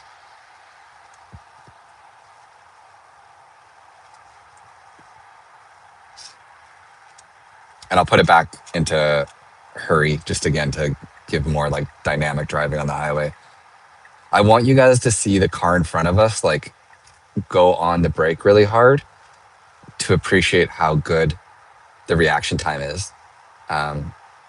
Version 13 would have a gap, and then if the car in front of you stopped, you would get close and then hit the brakes really hard. Whereas now, like the version 14 will react instantly to this car slowing down in a much more human way. Because this was a reason why I didn't use FSD on the highways, because I felt uncomfortable with its like delayed reaction time. Now I use FSD every day on the highway, and I don't mind it at all.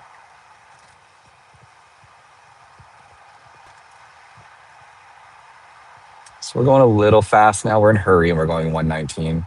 I'm just going to drop it back to standard.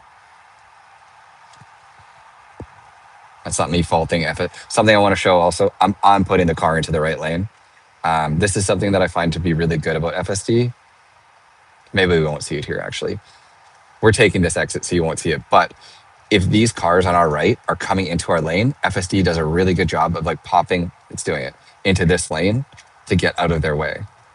Which again is what I was talking about earlier, where like the dance on the road, that if every human driver got out of the right lane to respect cars merging into the right lane and then came back in after, I think it would be safer. Again, that's obviously like dependent on what traffic's doing, but if this lane's free for me to pop into, I should go into it to let these guys come in without any issue.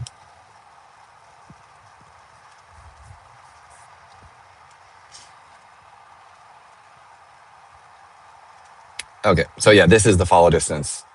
I feel like we're locked behind this semi, 1,000, 1,000, so 2 seconds. And it feels very smooth to me. It braked, we braked. As soon as I saw those brake lights, I could feel our car slow down. Again, it won't come across on camera. It's really something you have to like be sitting in the car to feel. But if you spend any time with version 13 on the highway, you know the feeling of the car not stopping when the car in front of you is stopping. That seems to be resolved entirely in version 14. Another thing, it's pouring rain, not like crazy pouring rain. And the car, FSD, has always done well in the rain. But for anybody that lives in drier climates that doesn't see this, like the car is very, very, very good in the rain. Does a great job.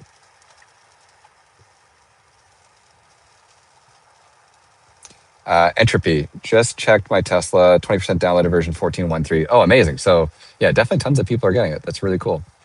Happy that more people are getting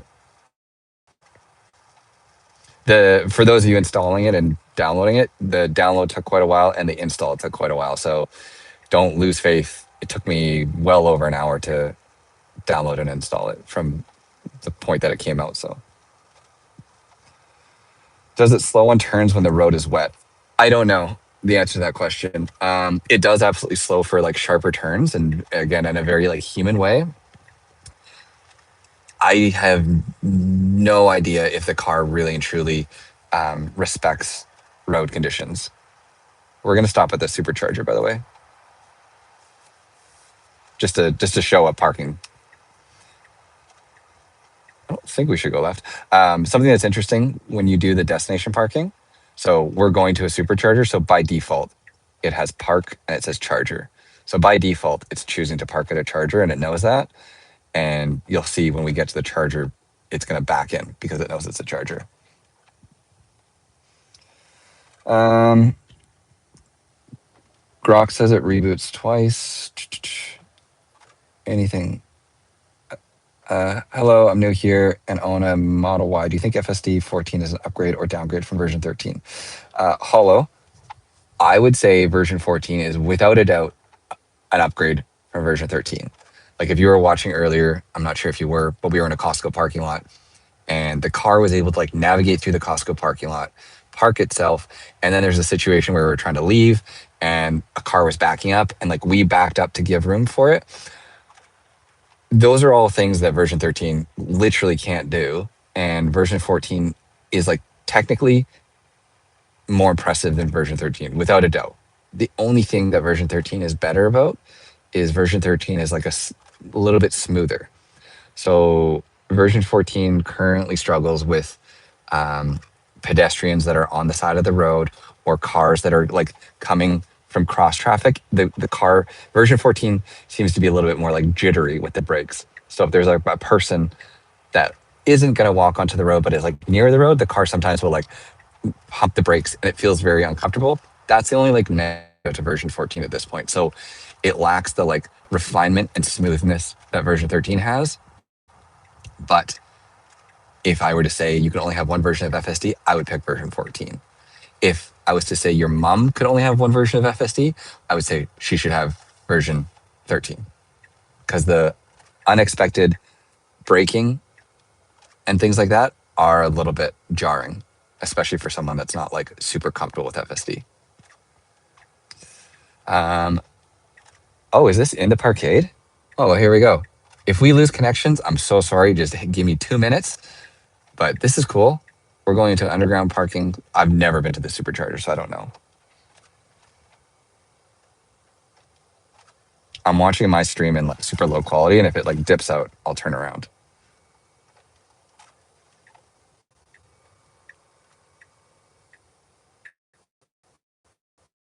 Okay, okay.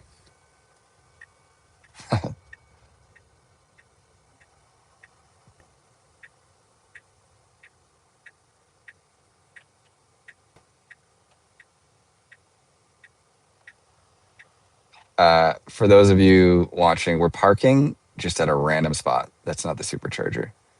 So this, I would say, was a bit of a fail.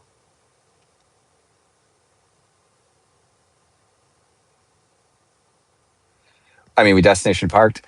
Definitely not at the supercharger, though, unfortunately. I'm going to get out of here, though.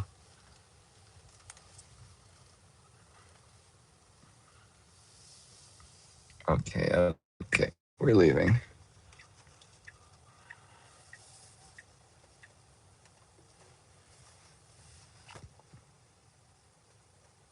Park is a park.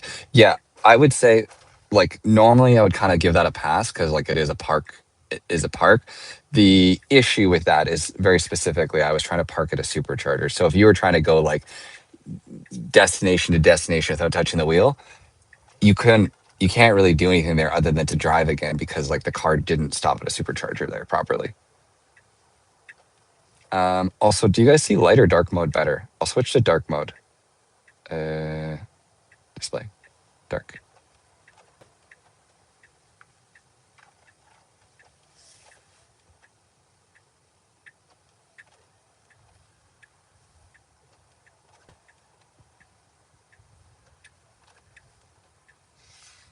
Okay, we're just waiting for some traffic. I'll say when I would go. Oh wow, it's busy. We could go now. Oh, perfect. Okay, great. Car went exactly when I would go. Other than we're kind of stuck in the intersection, but there's no traffic that we're going to impede by doing what we did. So dark is better. Dark one's light. Okay, I'll leave it on dark.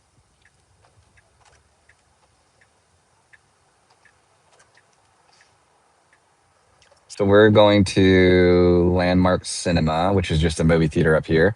We'll do destination parking here. And then I'm going to turn us around and put us back on the highway, back towards Langley, which will be more time on the highway to see how the car does. If there's anything else you guys want to see, let me know. I could like go through construction again. For those of you that didn't watch me the first time I went through it. For those of you saying dark mode, I also use dark mode exclusively, other than when I'm making videos, because my understanding is light looks better on a video when it's like being edited and stuff. So I shoot light mode for like content sake, but I prefer the look of dark mode.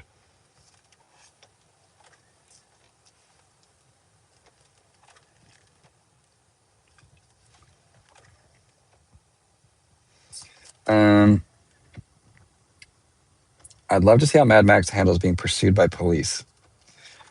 I'm gonna need a big donation to make that happen. Sorry. Construction or tight neighborhood.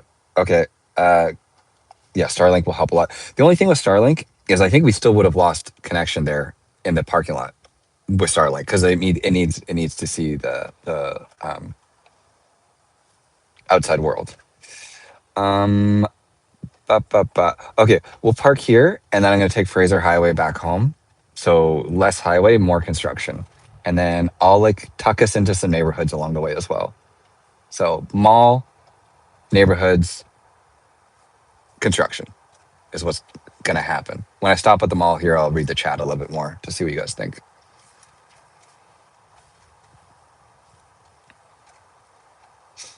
What's new with this update? 14.1.3 has the same patch notes as 14.1.2. So nothing from a feature standpoint that I can see. We've been driving for, I don't know how long, like an hour or so, probably longer.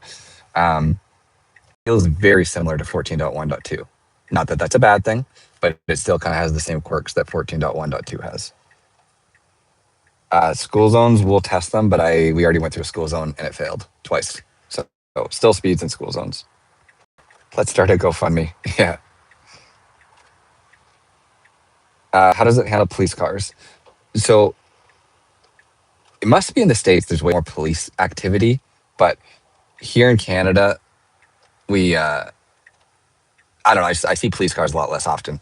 I've seen videos of version 14 pulling over for emergency vehicles. For all the driving I do, have yet to like interact directly with an emergency vehicle. So I haven't had the car pull over for one, though I know it can. Jesper, $20 towards the police fund. Oh God. Thanks, Jesper. I appreciate your donation as always. You're an incredibly kind and nice person. So thank you for the $20. I think that donation is going to have to be real high before I fully get a ticket, but I thank you for the $20. It'll go towards the Starlink monthly subscription, which is like a little higher than I expected, to be honest. It's $170 a month, which I understand technically what it's doing is very impressive, so it's not that crazy, but yeah, it's a little expensive.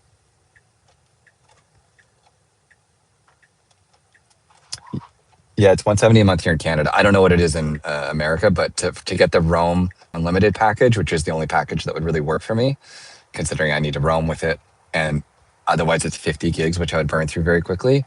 For live streaming, it's $170.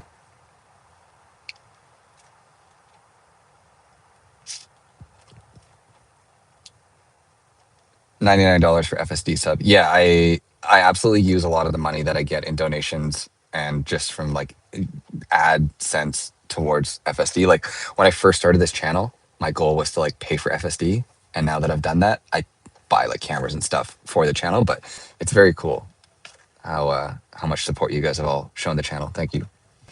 Sorry, this is boring. We're almost at the mall. There's construction up here. Maybe I can try and go straight. We're gonna go here. Think car. Oh my. Straight. Okay.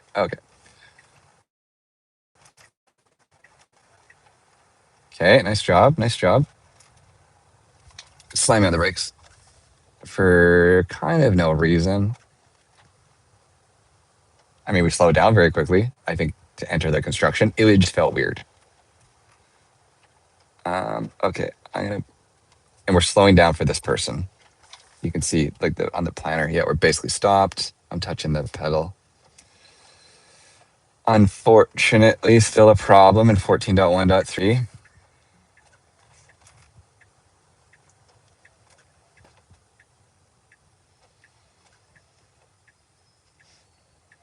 Okay, so we're turning right here. Lots of construction, people on the road, but we should just be good to go.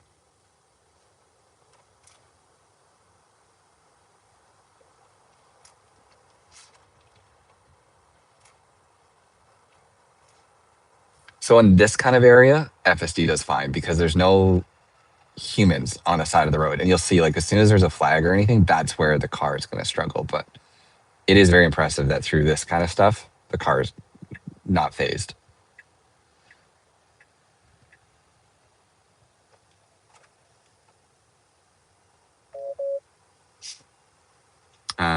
Okay, so we're almost here. We're just going to come around the back and park at the theater here. So I'm guessing we're going to kind of brake for this guy. Okay, we didn't. Nice job. I guess he was far enough away. A bit blurry. Andrew, brake stab still there? Yeah, brake stabbing is still here, unfortunately. Any differences on the nag? I was saying the nag was a little bit better in this version, but then we spent more time with it, and I don't know that it is. I can't tell. It's undecided at this point if nag is better. Maybe. I don't struggle with the nag because I think that if you're using it properly, the nag isn't that bad. But like, yeah, if you want to text and be on your phone, the nag is going to be annoying. But if you're just trying to like I'm going to choose a song or choose a podcast and scroll through here and then click on the waveform and then go here, look down. None of the nag, like no warning there for nag. So if you're doing more than that while the car is driving, you shouldn't be driving. To me, this is like a lot of time looking away from the road. And you can do that without getting a nag.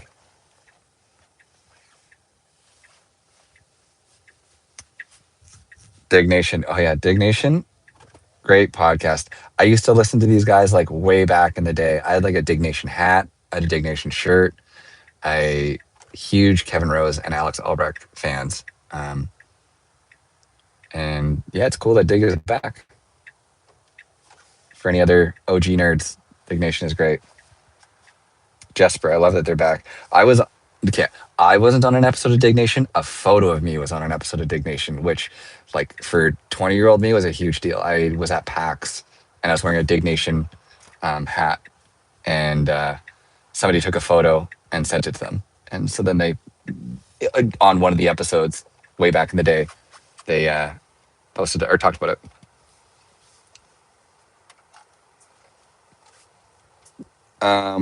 What BC distracted driving laws once FSD is fully unsupervised? It's a great question. Asking how FSD unsupervised is going to work here in BC. I personally think at this point, the biggest hurdle for Tesla to accomplish unsupervised full self-driving is not a technical one. I think technically we're so close to being there. The car, as you can see, can basically do everything perfectly. I think it's going to be like going through the loopholes legally, and each province, each territory, each city, each country is going to have such a different read on how unsupervised should work. I don't know how Tesla's going to handle it. And yeah, like it's going to be a tough one. So I think BC will be really slow. We're really struggling here. I think technically have come down to one way, and these are all handicap spots. Yeah, I think places like Austin that are clearly a lot more like forward thinking with regard to that. Where are we going to park? Are we turning around or are we boxing in this handicap person? Anyways, I think different cities will get it before we do here in BC. What's happening right now is beyond me. I'll see though. I don't know what the plan is. There's no outcome here that I think is a good one.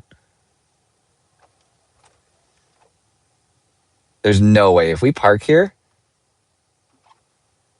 insane. Not only do this Dan O'Dowd is salivating right now watching this live stream. Dan, don't you dare clip that. You're not allowed. I'm not giving you my permission to use this clip. You can't have it. You can't have it. I don't care what you say.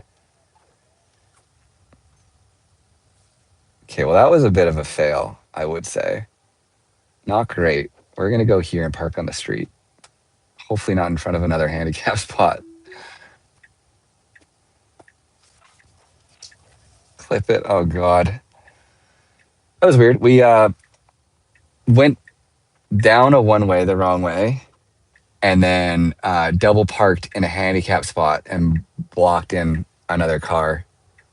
Oh, I should snapshot that.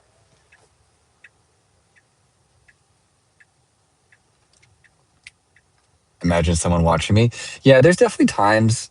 Who said that?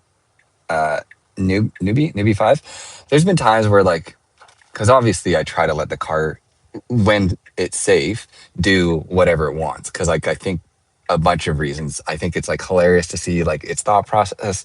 I think it's cool to see we're stopping for a vehicle that's super far away. I think it's cool to see like it work on things and like what it's going to do, and then I can understand the vehicle and FSD better. So long as it's safe, I'll kind of just let it do its thing. But there's definitely times where I do that and there's people around and you know they're looking at the car being like, what the heck is this guy doing? So I don't know. Like the first night when version 14.1 came out, the car got stuck in like an infinite loop. And actually this parking lot right here, we were right over there. And we just did a lap in like one spot in the parking lot. Oh, we're really harshly braking for that Tacoma. We've like slammed on the brakes. See, that guy is wondering what we're doing. Technically, we were really nice and let him in, but it was weird. Again, snapshotting that.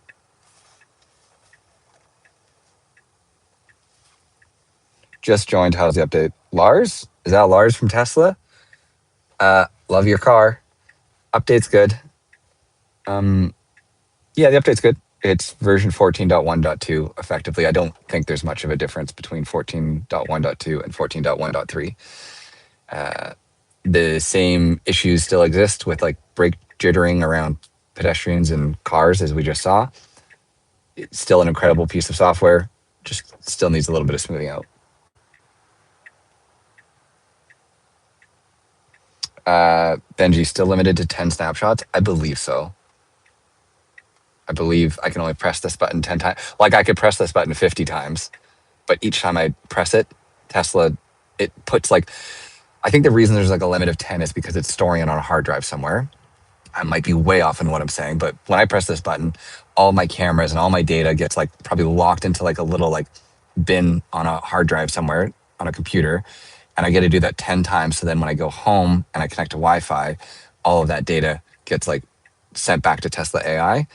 Seemingly the limit is 10, and then it will overwrite the 10th one. Like, you know what I mean? Like it'll go 1 to 10 and then like start from the beginning and overwrite them. So it's usually not a big deal because there's usually not 10 notable things that I'm like snapshotting. But on a drive like this, when I'm putting it in all of the worst case scenarios, I can often go over 10. And then I just have to be cognizant of the fact that I need to make sure I connect to Wi-Fi when I get home. Okie dokie. Oh, I wish we were the first people here. This pedestrian crossings are so much better now. Like FSD will react to these lights and pedestrians better than it ever has. We're going 34, 35 in the school zone, which is at least respectable. It's not recklessly fast. We're now going 40, which isn't ideal. And yeah, school is over, but school zones here last until 5 p.m. and it's 3:30 p.m. So we're going to some random house. I have a curbside parking. So what should happen is we should just basically park in front of this house that I've pinned. This is just going to be more like neighborhoods to put us in to see the car. And I'll look quickly at the chat just to see if there's anything you guys want.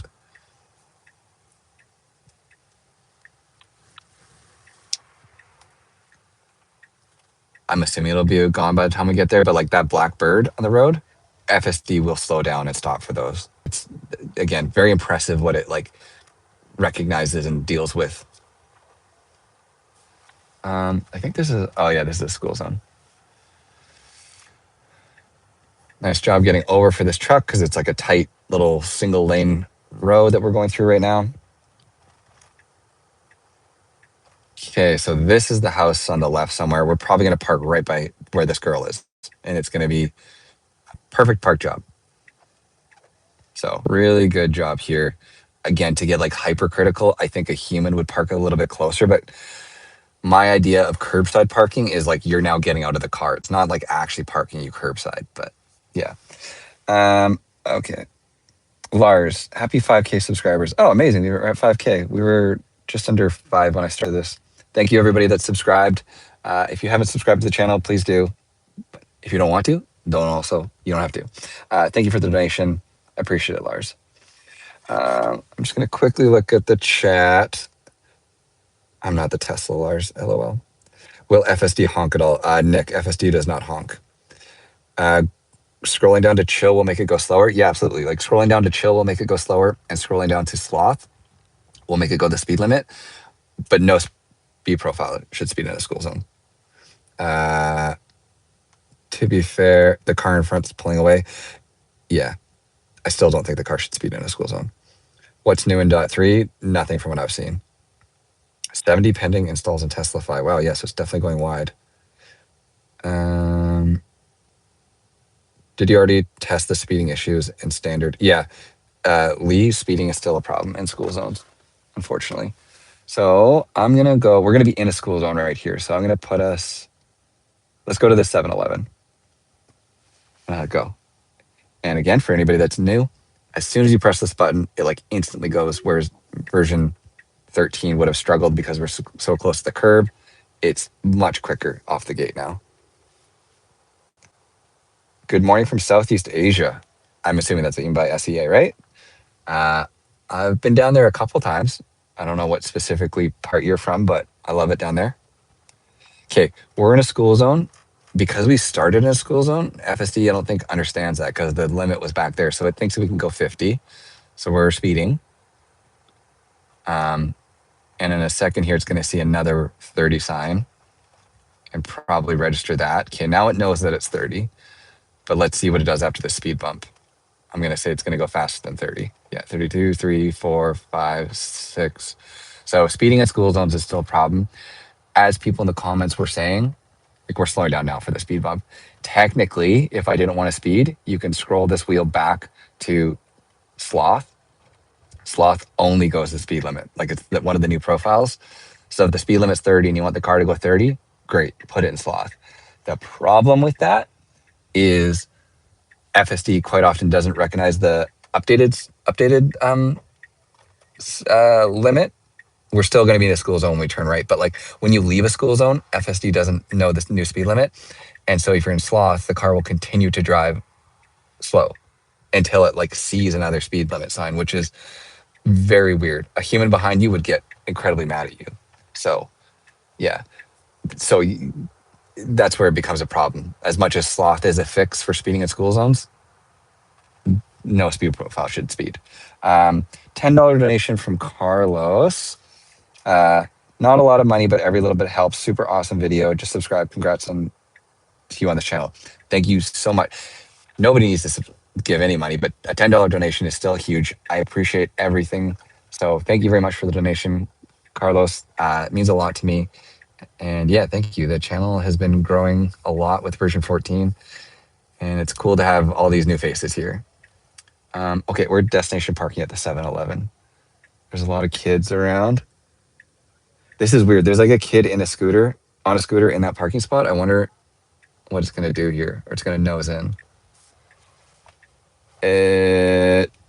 I'm going to...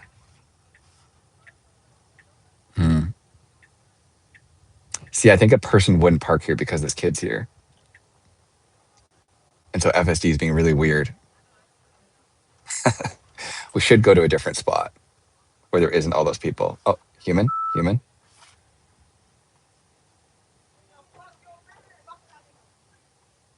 I think these kids are swearing at me.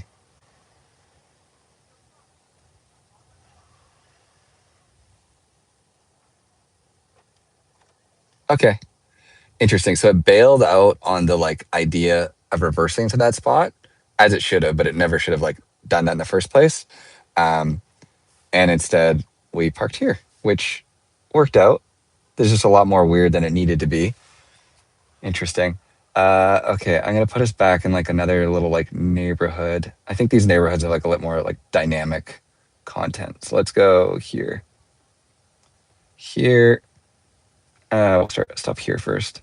Whatever this is, Canadian Firearms Academy. Let's go there. Rex, thank you very much for becoming a channel member. Appreciate it, Rex Roach. That's awesome. I'll do my best to make being a channel member worthwhile for those of you that choose to join. Like I said, I add like member exclusive videos and I post there certain things that I don't post publicly. So yeah, I really appreciate your support. It means a lot. Helps me like be able to focus on this channel more as I'm able to like as I get more money, I can like put more time into the channel is kind of what I'll say. Not that I wouldn't do it for free, but it's definitely easier to put more time into these things. Brock, welcome to the FSD Insiders. Thank you very much, Brock, also for becoming a member. Brock Chapman, that's awesome. Thank you so much, you guys. Appreciate it. Rex, I'm 79 and really enjoy your driving partner. You like Jay? Jay, so that's my wife, technically fiance. She's in a bunch of the videos because she's like an opinion from a non-Tesla enthusiast on like how FSD is. So I take her out whenever there's a new version. I don't think we'll do one for 14.1.3 because it feels very similar. And then I try to get like a video with her impressions on it.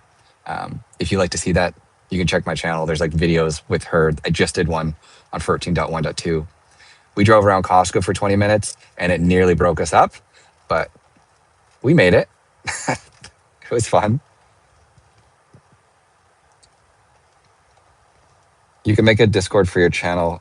Oh, yeah, I could. I mean, it's the channel's just like really getting to an awkward point where like finally it's big enough that maybe something like a Discord could work or like a Patreon, whatever, like a different when you have like a only recently have I had as many subs as I did. Before this, if I did like a member exclusive like Discord, it would be like me and one other person. So it would have been pretty sad and lonely.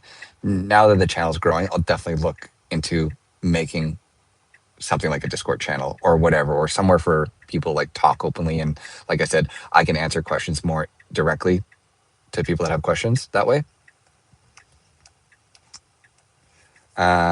Car's doing great. Sorry that we're in boring traffic, but this is the problem with being like in these like smaller areas is we'll get more dynamic situations, but we're going to be sitting in traffic a little bit too as we go.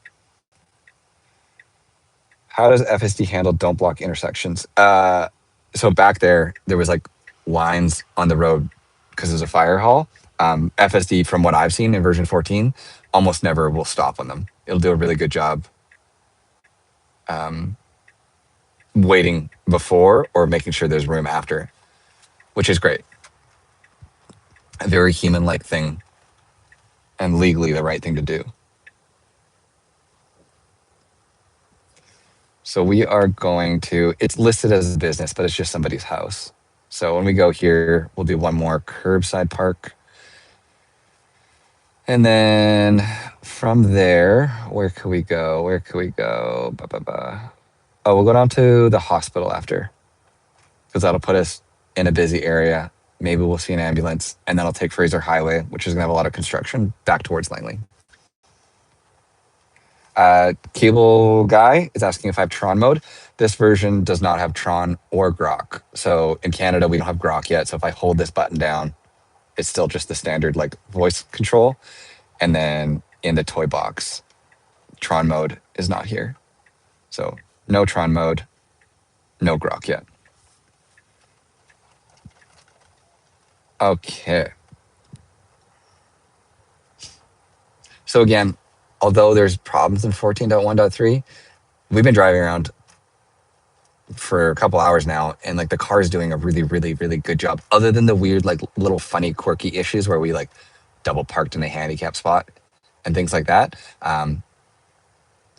The reality is, like, if you're just daily commuting your car and not putting in weird destinations, this car is basically going to do everything for you with the push of a button, and you're going to have minimal interventions. Yeah, maybe it'll do something goofy when it tries to park one time, but 99% of the time, otherwise, the car is going to be doing the right thing, and it's mind blowing. So we just parked here. Really good job. Something I'm curious of, and I don't know if you guys can see on the camera, but like there's a huge pothole, divot, whatever you want to call it, right there. So when we leave, we need to go really hard left, or we need to go around it. So uh, let's see what happens here. So end trip. We're gonna go to Surrey Memorial. Start self-driving. Let me just look quickly at the chat. Grok is available in Canada. Grok is available in Canada only on non-FSD subscribed hardware 4 cars. If you're part of the FSD branch on hardware 4, you don't have Grok in Canada. Why no Grok in Canada? Grok was delayed coming to Canada. We're pretty close, but I think we're okay. Grok was delayed coming to Canada because in BC there was this weird, I think Canada specifically, having an AI in your car was like a privacy concern because it has access to like your vehicle and your data as you move. So there was a law that they were like waiting out to see how it went before implementing it. And clearly the ruling was in such a way that Tesla has decided to put Grok in the vehicles. But when I researched it initially, that was the like reasoning for why Grok didn't come to Canada for a while. Okay, so we have nobody on the right. We should creep and get vision and then go after this car. If it was me. Oh, okay, there's that car. He's turning, I would go.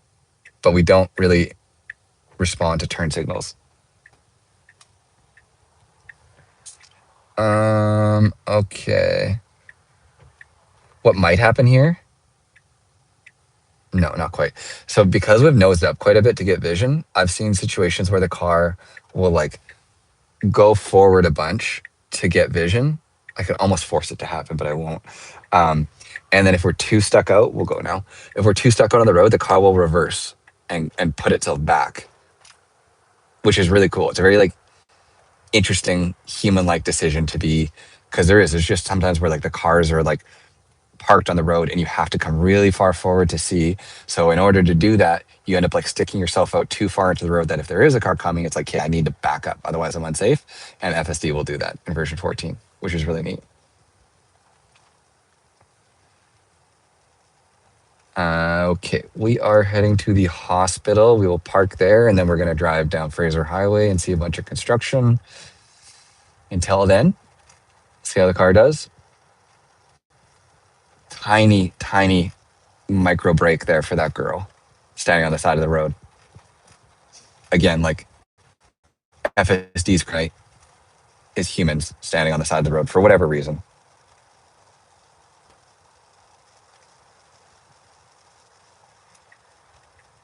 I don't know why we're signaling. That was weird. We like signaled and didn't do anything. We like turned on our right turn signal, kind of slowed down and like sort of moved over in the lane, which wasn't a big deal. The only problem with something like that, and something that I don't like in version 14, which isn't what that just was, but like oftentimes we'll turn on a signal. Like right now, we've just turned it on. Wait until you see this guy turn a signal on. You probably won't do it until like this curb, if at all. FSD turns on its turn signal way too early. Oftentimes before we hit, like the car will turn on, like, where's an example? Let's say we're turning right here. Hopefully you can see this. Sometimes the car will turn on the signal here and will pass a road here with the turn signal on. So then somebody that's here sees us drive by with our turn signal on, expecting us to turn right because they're on a road that you could turn right on, and we don't. And I don't like that behavior. And I hoped it was going to be fixed in version 14. It's not, again, a huge deal. It's just at this point, because so many things are working properly with FSD, it's those little tiny, like, whoa, that was weird. Oh, that was also weird. Did you guys see both those? Okay, I'm going to keep my hand near the wheel. Twice now, we just kind of like put on the brakes. I didn't disengage because like the car, we like swerved left at this. That was really strange. I'm gonna snapshot that.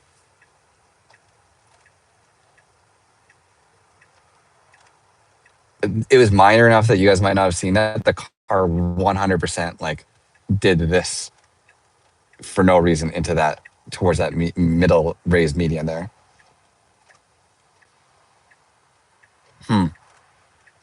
Dan O'Dowd, you're also not allowed to use that clip. You're not allowed to use that clip, and you're not allowed to use the handicap parking spot. Both those aren't yours. Stay away.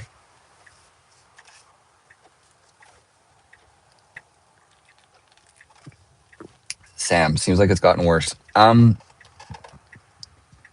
Previous to what it just did, I would say 14.1.2 and 14.1.3 were the exact same because like the hesitation around people and things like that all felt identical. I've never had 14.1.2 do what 14.1.3 just did with that weird, like, I don't even know what you call that, like swerve left. Yeah, that was strange. Did you take a snapshot? Yeah, I did. I hit snapshot. Josh Shady? Anything major I missed? No.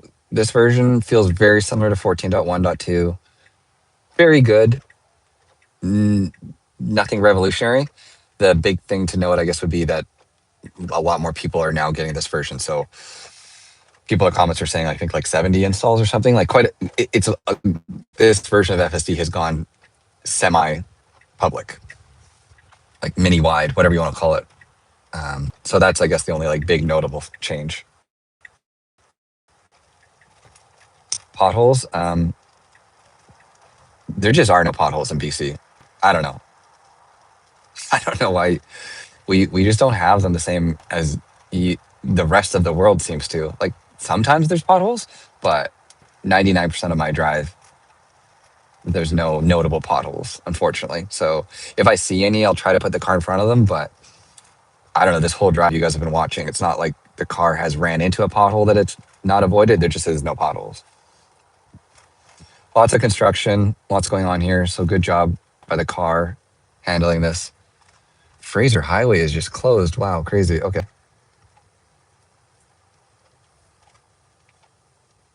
BC generally doesn't have a lot of potholes. Yeah, we don't really have many here. I think because of our climate.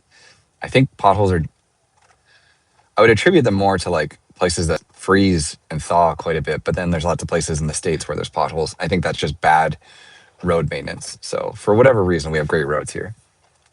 I'm not complaining about it. Tons and tons of potholes in BC. You just need to drive further out. I mean, I live in Langley and I go to like Hope and stuff often. Where do you think there's potholes that I'm missing? I can't see what profile are you using. I'm using the standard profile. So standard, and when we get here, we're parking at the parking lot at the hospital.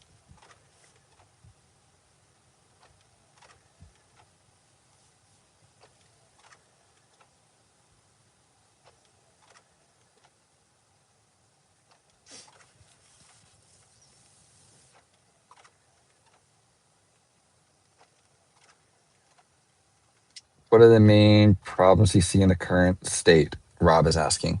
The main problems, sorry for people that are listening and keep hearing me say this over and over again. The main problems are its hesitation around pedestrians and cars that are coming close to you. So it's just a lot of like brake stabbing, phantom braking, brake jittering, whatever you want to call it, that like takes away the smoothness from FSD. Not exactly safety critical per se, more just like safety annoyances. It could be a safety critical thing because if you're driving and the car slams on the brakes and there's somebody behind you not paying attention, you're absolutely like opening yourself up to getting rear-ended, more likely. So that is the potential negative for sure. Okay, we're gonna be at the hospital here, and it's gonna park in a parking lot. I have no idea what parking looks like here, so I'll probably just do this. I'll park here.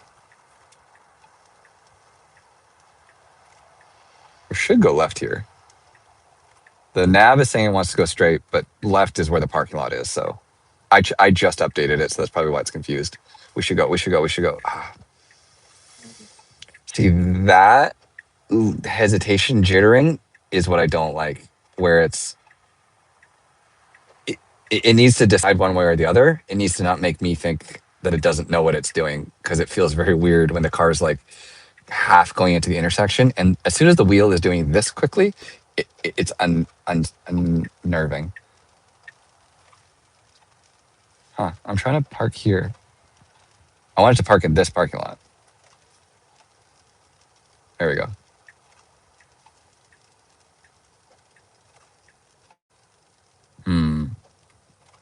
Okay, that's annoying. Okay, this didn't work out the way I wanted. Sorry, y'all. Great job.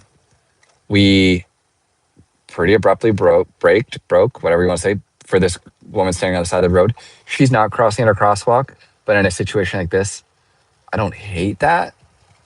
Like, she was very clearly wanting to cross the road. So we kind of reacted, I think, appropriately, considering.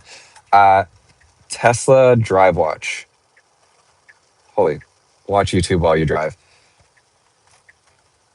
220. I don't know what that denomination of money is. I'm so sorry. Donation. Some albums by certain artists on Spotify appear in the album list of my Tesla. Even if I can access, hold on, I have to read this after. We should go not after this. 2 seconds. We should go after this car. Perfect. Nice job.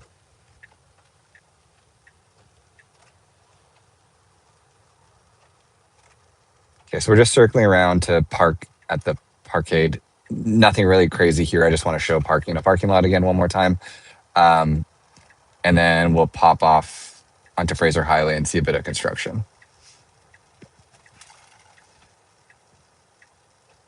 But, I mean, pedestrian crossing, another pedestrian's going to be crossing. Great job by the car waiting. Like, all very smooth and impressive. I would probably go before this guy. I guess it's nice to wait. So we're waiting for this guy too. It's hard. Like, we're on the standard profile, so maybe that's why it's making that decision. But there's times where Jay and I, like my fiance and I, are sitting in the car, and even turning right on red, if there's a pedestrian crossing, let's say across, like from that side, if there's a pedestrian crossing, and I would think turning right is safe because you're not going to hurt the pedestrian. Jay's like, well, no, I would wait, and I think the car should wait because you should never like pull in front of a pedestrian. The really hard thing with autonomy is some people think the car should do one thing and other people think the car should do another thing. And to like appease everybody is going to be really, really, really difficult because everybody just has different drive styles and different like expectations for what the car is going to do. The reality is like in the future, when you're sitting in the back seat or able to be on your phone or watch a movie, you're probably going to be a lot less bothered by like those little decisions that the car makes because you won't really be paying attention to them. You're going to be doing your own thing. And if the car wants to wait for a pedestrian a little bit longer than you would, that won't seem as much of an inconvenience. The awkward part is right now when you supervise the drive and the car doesn't do what you want. I think a lot of people nitpick FSD, myself included. Like I definitely critique it all the time, but that is the really, really tough uphill battle that Tesla AI has with regard to all this. Okay, we're pulling into the parking lot here. I'd wait for this guy probably. Oh, he's giving me a hand signal. Oh, wow. See, maybe it does react to hand signals. Like that guy definitely gave us a, yeah, come ahead. And as soon as he did, we went. So that was really, really, really good. Okay, we should go probably left here. This is a super tight parking lot. I've never been here. We could park there, but we didn't. That's okay. We could park there.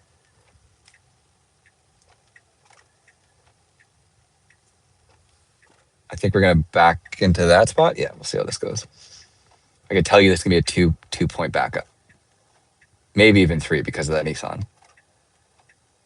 Very, very often for me. Yeah, terrible. It's gonna be more than 2. I think it's just bail on that parking spot. That was too hard for it. I do wish that it was like more forward thinking with its like backing up. Like it shouldn't. It could go further and do this in one move, rather than it's going to get like 80% of the way there and then have to go forward and then have to back up, which is fine. It's just a human driver is going to critique that because it took us 2 turns. But very, very tight space, and the car did a great job. Is the also reality. The car just drove us here and parked here on its own is insane. So let me read that donation. Sorry, I skipped it. Tesla Drive Watch YouTube while you drive. Try TRY 222. So thank you so much for the donation. Some albums by certain artists on Spotify don't appear in the album list in my Tesla.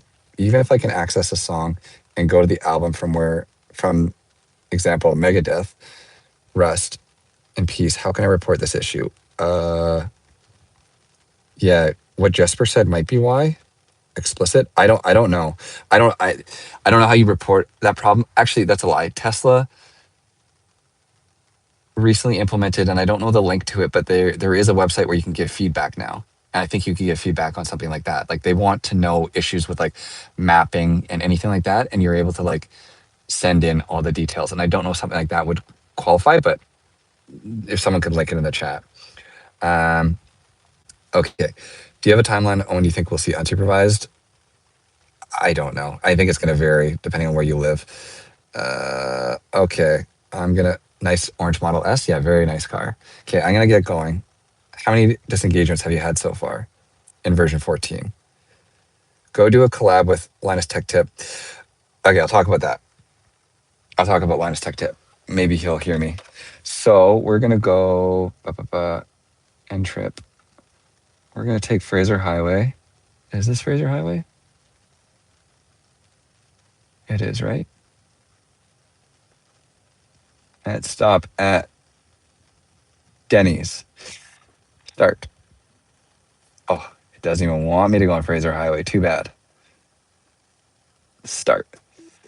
A friend of mine is actually close friends with Linus from Linus Tech Tips. He rents his house out. He has like, if anybody watches Linus Tech Tips, oh, that's so close to that Honda. Holy, I was about to have to take that donation money and pay for that insurance claim. That's just me probably being like overly sensitive to depth perception. The car obviously knows what it's doing. The Langley house that the people live in and the Linus Tech Tip like world, that's his house. Like he rents his place out to those guys. So I do have like a pretty direct connection with Linus, and I've often thought about like asking him to do a FSD video. So yeah, maybe tonight I'll message my friend and ask him to talk to him and see if he wants to do something, comma AI versus FSD, or even just a FSD version 14 video where he talks about his thoughts on it. Because I know he just did good job here. There's somebody on the road. We're still doing a good job going. He just recently did a video where he drove. Was it the comma AI? Yeah, he set it up in that vehicle, right? And he was driving around in Langley. And it was funny for me to watch that because he was like, the car was doing a terrible job and he was blown away by it. And the whole time I was watching it, I was like, man, you have no idea how good FSD is, do you? So yeah, maybe I was hoping honestly for a version of FSD in version 14 that was like perfectly smooth to come out before taking or trying to take Linus out. Because I think if you brought someone like Linus out and put him in this car today, if we did some brake stabbing while we were around pedestrians, he would highlight that and that would be their takeaway from the video. I worry, right? Like that's the problem with FSD today is it can be good 99.9999% of the time, but if it makes one silly mistake, Dan O'Dowd and the crew will like highlight that, and it doesn't matter all the other good things it does. It only matters the one mistake it makes. So, yeah.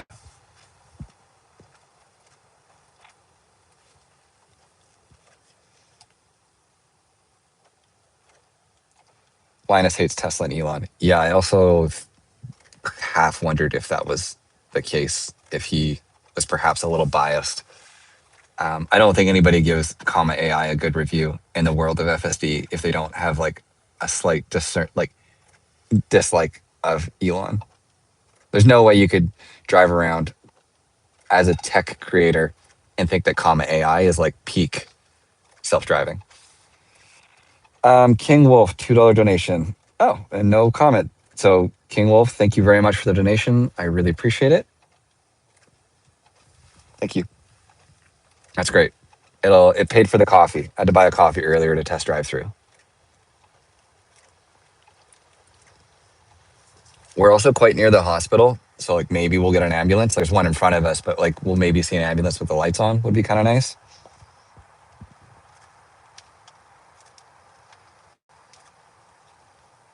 I'll put it in Mad Max mode, by the way. Not that that's going to do much because we're in heavy traffic, but we'll probably shoot into that lane right now as soon as this car goes by.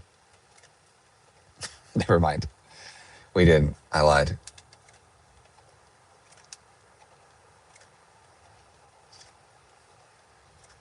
And then something that like the warning existed before, but it was just slightly different. This like FSD supervised, maybe degraded, poor weather detected.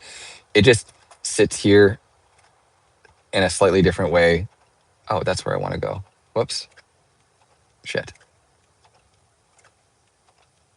I wanted to go there. I might disengage just to put us on Fraser Highway because there'll be a bunch of construction there.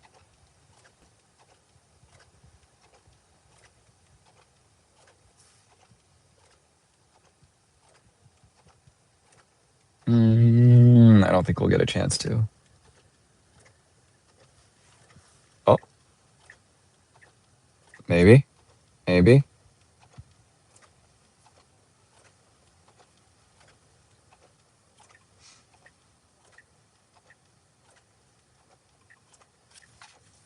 Sorry, I'm trying to get on the. No, okay, it won't work. That's fine. I'll come around to it after. We're just not going to be on around all the construction that I thought we were.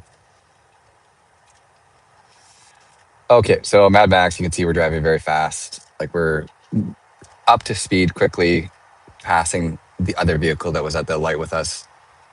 We're now going 78, 80, and a 60. So for some people, this is the ambulance is almost going to speed. So this isn't that crazy. It's just faster than I would drive. So if you didn't want to go 76, you can definitely scroll the speed back not scroll the speed back, change the profile. So if I go to standard, you can see right away we're getting regen braking and we're slowing down. Also probably because of this car, but definitely this speed profile will not go 80. Will not go 20 over anymore. Okay, can I push us back on there?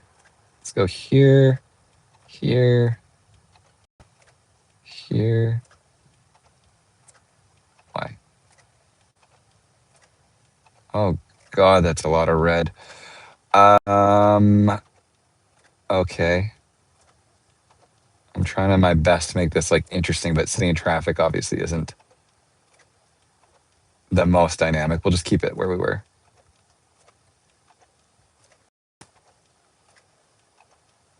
I'm looking for like a dead.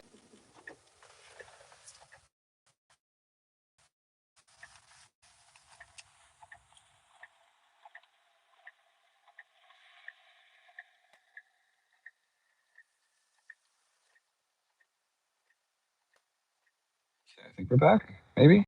Sorry about that. I'd love to get into a different area, but we're very trapped by traffic at the moment.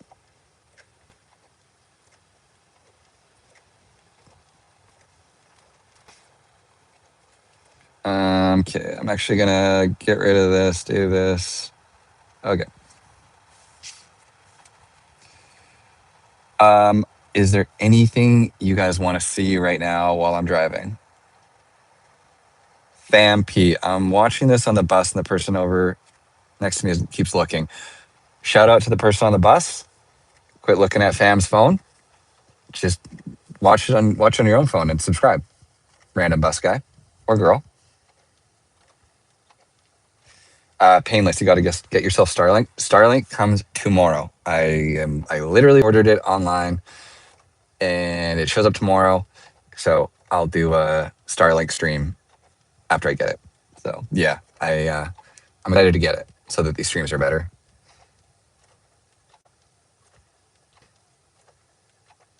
I can't believe you're not getting nags. Yeah, Rex, it does feel like the nags, I want to say they're not better, but then certain things make do. Oh, we're stopping. Certain things do feel way better. So once we start moving here, like I'm gonna try and like play around in here, pick a different podcast, go back.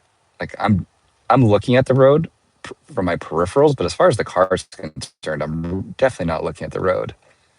I think I can see that we're getting a nag. Please pay attention to the road. It goes away way faster than before.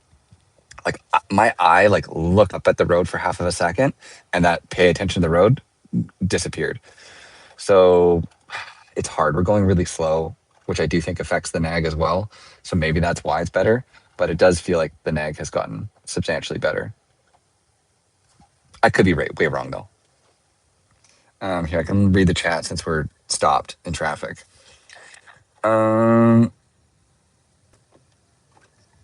Lee, maybe I prefer a few modes, combine chill, sloth, hurry. Yeah, combining a bunch of different speed profiles. I talked about that before. Like my like perfect scenario is you could go into the autopilot settings and pick and choose and make your own custom speed profile. That's like a 6th speed profile that, and then maybe there'd be like a checkbox in that speed profile where you could say enable rolling stops and like I accept all responsibility by doing so. Like it would just be nice to take some sort of control over how the car drives. As much as like these speed profiles are all good, I personally have yet to do a drive where my only like interventions on driving are changing the speed profile nowadays. Like I rarely have to like stop full self-driving from doing something because version 14 is so good. But when we're in school zones, it will speed, or if we're on the highway, hurry and Mad Max will go too fast. But then sometimes standard is too like chill. So it's it's an incredibly first world problem to have.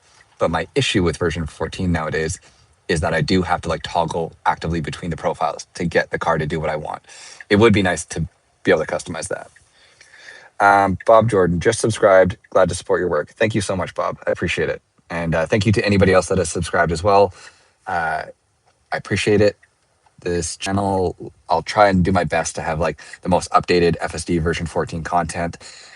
Whether or not you like it, my like opinion of FSD is always like a somewhat critical one. Like I critique FSD as well as talk about the good things. So if you want to hear somebody fawn over FSD and say how perfect it is, don't subscribe to me. That said, I am always acknowledging how good it is. I think Tesla AI and what they're doing is incredible, but I think it's a lot healthier to talk about like the problems and little issues that exist still today. Honestly, just from like information standpoint, because I think if somebody were to watch a video and be told that full self-driving is perfect and then go and buy a Tesla and turn on full self-driving, they'd be a little bit thrown off when it did something wrong versus going into it with like a understanding on like the software is very good, but here are the few issues that it can have. I think that's just better overall. I think that's better for an end user. I think that's better from like a media perception standpoint. So yeah, that's the kind of content I try and make. If you like that, subscribe. What's a blinking green light mean? Blinking green light generally means here in Canada, maybe it's just BC, it's a pedestrian controlled light. So these lights, all the main ones, are controlled by like vehicles, but like this one right here, it's red because that pedestrian is walking across it, and it will go back to flashing green once it goes green. So we'll watch in a second here. When it goes green, you'll see. I assume this one will flash. Yeah, see, flashing green. So what that is like if someone was to walk on the side and hit one of those cross buttons, like almost instantly it would go yellow and red. It just lets you, the driver, know that that light is subject to change at an instant, and if it does, it means there's a pedestrian on the other side of it.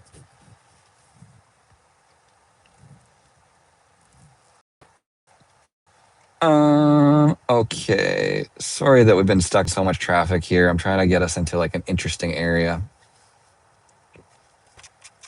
I have the car in Mad Max mode. Hopefully we can get somewhere cool. Let's go to this Dairy Queen. Start.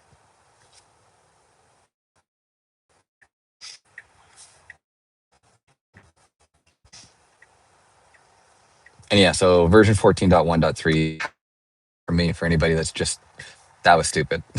We like went into this lane and now we're straight back into this lane. Usually the lane decisions are much better. I don't know if it's because I just changed the routing, and that might be why. But anyways, 14.1.3 has been really good for me. Feels very similar to 14.1.2, but still has the like brake jittering issues, same as before. Whoa, there's a Chipotle here now? That's new. Shout out to Chipotle.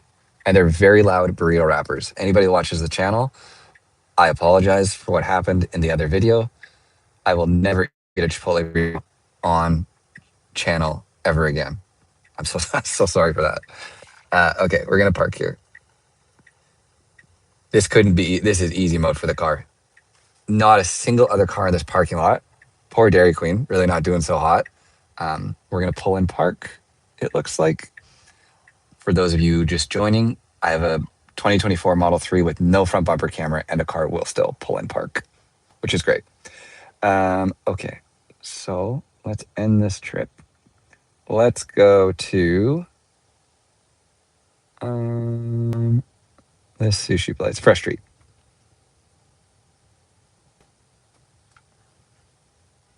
Okay, cool. Canada FSD. What do you think about two profiles, one for speed and one for style, and how it drives? Yeah, I, I I mean, effectively, that's just bringing back the min and the max speed, which I not to like discredit Tesla's choices. I personally think it would be nice to have control of the min and the max speed in the speed profiles. For anybody that isn't aware, in version 14, they took away the ability to like scroll this wheel. Previously, I could scroll this wheel and it would change the top speed the car would go and the minimum speed that the car would go. That's gone now. And it could only change the top speed. It's gone now, which creates profiles like Mad Max, which drive really well. It drives quick. It does great decision making, but it drives too fast. It makes this profile pretty unusable for me because it speeds too often. If I could scroll this back and change the max speed, that would be great. But yeah, they got rid of that, so I can't. I don't know. Tesla AI's design philosophy is like any human input is wrong, as they're trying their best to like move towards a world of autonomy. And if you're sitting in the back of a robo taxi, you would not be like scrolling the wheel to tell it how fast to go or changing a speed profile. So every decision they make is like trying to get me to touch this wheel less and less. So I understand that 100%. Like I get why they've made that choice. The issue is I just don't think they're quite there yet from a standpoint of like the car still misreads speed limits and doesn't understand when it might need to go faster or slower contextually. Like there still is just situations that, as good as version 14 is, that this car will try and drive too quick or won't drive fast enough. And I think until that's fixed, they shouldn't have taken away the user control to like change the speed.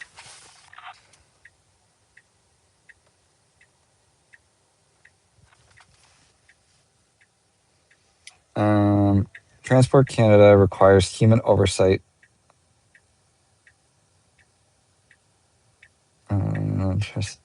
Trust the Tesla team.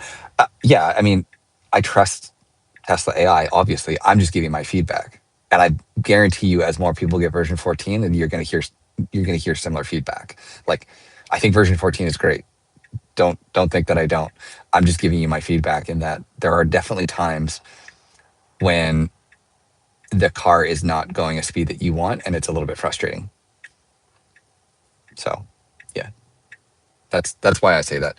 I'm surprised we're not stopping to let this guy in. Oh, there you go. We are.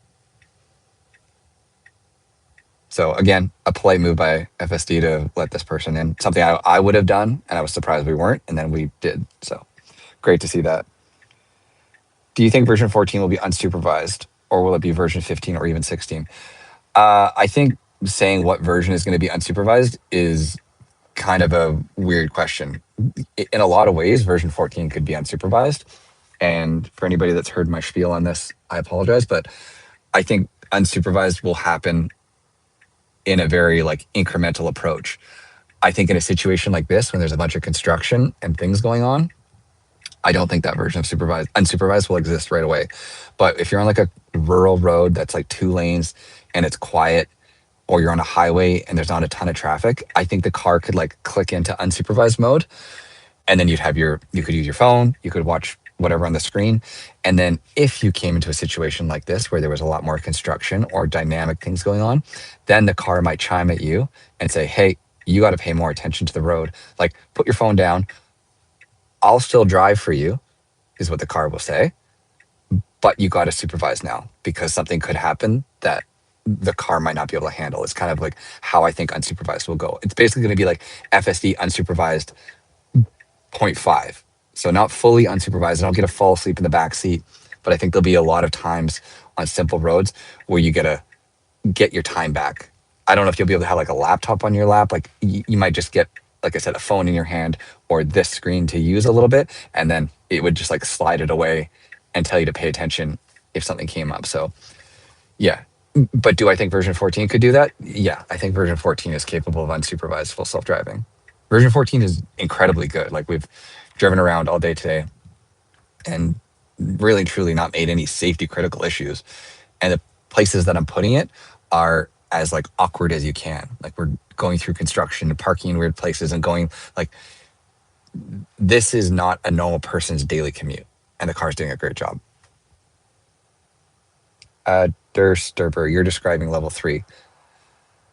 Like I said, I think the SAE levels are a bit archaic. Sure, like what I'm describing is level 3, but I still think that there's a difference between like fully unsupervised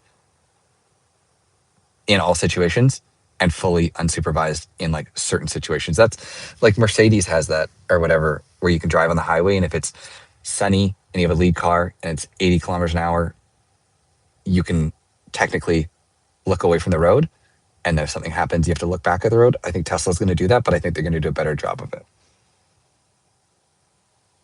Marcus, so level 3. Yeah, level 3, but again, with caveats, like caveats in certain scenarios. I think it'll be a long time until I can sit in the back and tell the car to take me to California.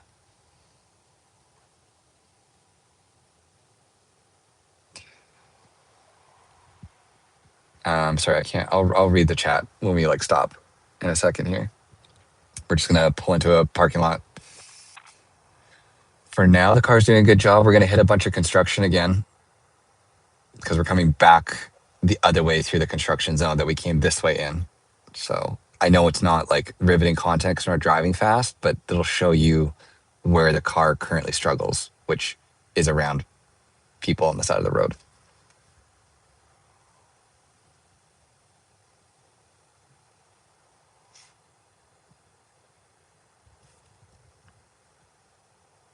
So like, I guess you can't see.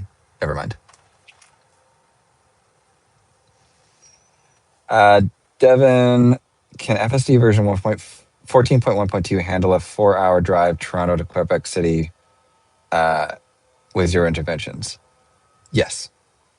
Like, I drove on 14.1.1 from, for anybody that's from Canada, from Shuswap, like Salista, BC, to Vancouver, which was over 4.5 hours.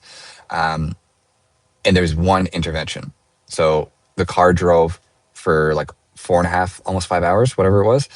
We stopped once to supercharge and it pulled off, parked in the supercharger perfectly. I plugged in the car. We charged for like 10, 15 minutes. I pressed a button and it left the supercharger.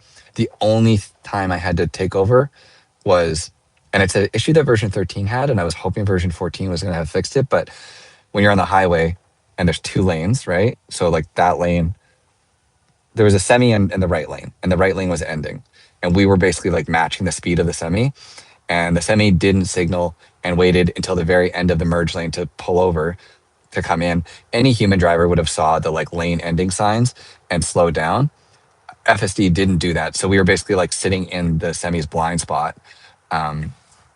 And as it tried to merge over, I had to slam on the brakes and take over because maybe it would have been okay, but it was just it was the wrong. It was like bad timing, and FSD should have understood and pulled back. But otherwise, we did a road trip on version 14 with zero human input. I think technically, like coast to coast could happen. I think you could go from New York to LA with only pressing the button and stopping to charge. But that said, there could still be little quirks, right? Like the car, how we just tried to stop at a charger and it put us underground. It's not perfect and it'll still make little mistakes. Maybe version 14.2 or 14.3 will be something you could truly 100% count on taking you coast to coast or across Canada with the push of a button. But for now, if somebody does do coast to coast, it would be a 60% chance of success because there is still just those weird little issues that could pop up. Are you going to do Costco car park challenge again? Sure, I'll do Costco as we get back to Langley. That's kind of, I'll end the stream after that. So we're just going to park here. I'll get back on Fraser Highway. We'll drive to Costco. We'll park one more time, and then I'll probably wrap it up. So if there's anything else people want to see, let me know. But for now, that's kind of everything. Car's doing an incredible job. Version 14 is really, really, really good. So for right now, we're going to park in a parking lot. So it should just even maybe follow the van or go to the next one. Parking lots are so much better in version 14. Version 13 was super uncertain of itself in parking lots. It's still good, but not human. It wouldn't pass the human test, whereas now it's human-like. Okay, so we're going to park beside this Tesla. No, don't do it. No, don't do it. That's a shame. This highlights the reality that FSD does not understand handicap spots. This is another clip that you're not allowed to have, Dan. Don't you dare. But yeah, it will park in handicap spots, unfortunately. I'm going to move right away so we're not in here. What's going to be interesting? Okay. Marcus, for that semi-emerging intervention, were you on Mad Max? Mad Max didn't exist yet. That was 14.1.1. And I was, I think, in standard profile. So that was pre-Mad Max coming out. And I had the semi issue.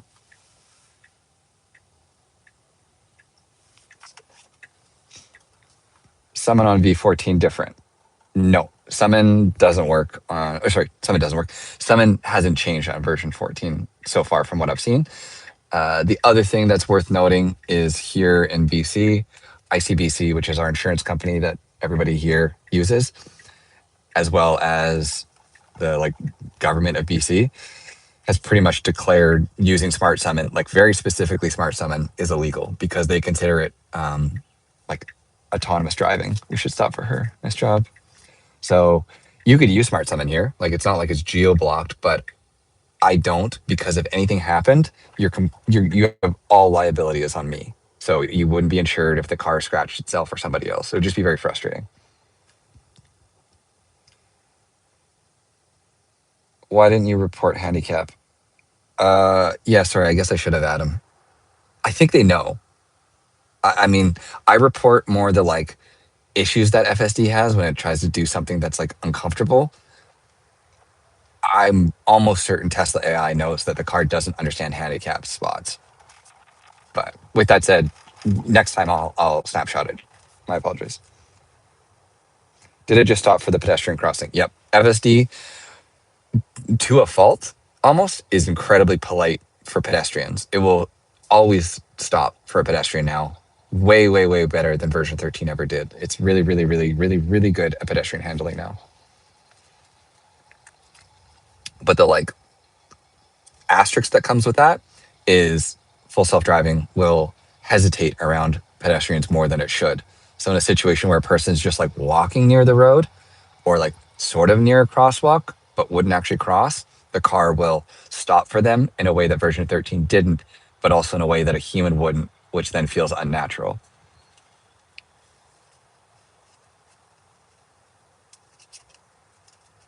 I'm driving again, so I can't really read the chat until we stop. So my apologies. Okay, so I've noticed it a bunch, and I'm just going to comment on it now. The pay attention to the road nag that is popping up occasionally here as I look down at like whatever, anything, it goes away much faster, I feel like, than it ever did before, which might seem like a small thing, but I spend a lot of time driving full self driving or using full self driving. So usually that nag is there and it'll pop up, and then you have to kind of stare out of the road for like a couple seconds to satisfy the car's nag. It feels like it's instantaneous now. It feels like if it is nagging you and you even just look at the road for half a second, the car says to itself, okay, perfect, nag satisfied, which feels different than before. So it's not that the nag is gone. Perhaps it's just that the nag is satisfied easier. Fam, is the brake stabbing much better? No. Brake stabbing feels the same. We'll probably get a bunch of it in a second here as we go down Fraser Highway more. I will try because, like, I think right here there's going to be a lot of construction. I just want you guys that are new to watching the live stream see what I'm talking about. But yes, the car is still having its issues. Martin, $40 donation. Thank you so much, Martin. That's incredible. I really appreciate that. Oh my God, you've been streaming for 2 hours already. Man, that's dedication. Thanks for being so thorough in your testing. Yeah, of course. I am honestly like obsessed with full self driving and like what Tesla is doing. So I would spend this much time driving the car previous to like all of this. Like I would do all this alone. So the fact that I get to bring 509 of you along for the drive with me is really, really cool. So I don't know. I love this technology. I think it's going to change the world. Although it's not perfect, it's come so far in such a short period of time. And it's amazing that so many of you are tuning in to watch it. And I think it's neat to see, like, although FSD has been out for a while, I think these are still early days for autonomy. And there'll be people looking back on videos like this and just seeing how far it's come and how far it's going to come is really, really cool. So, yeah, thank you very much for the donation. Appreciate it.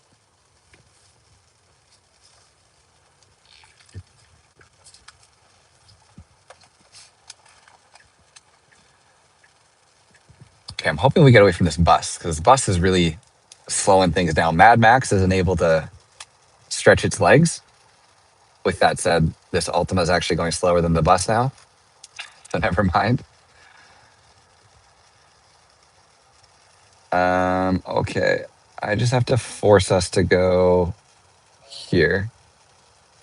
Okay, so see, I don't know if you saw that. Is this part of the highway closed?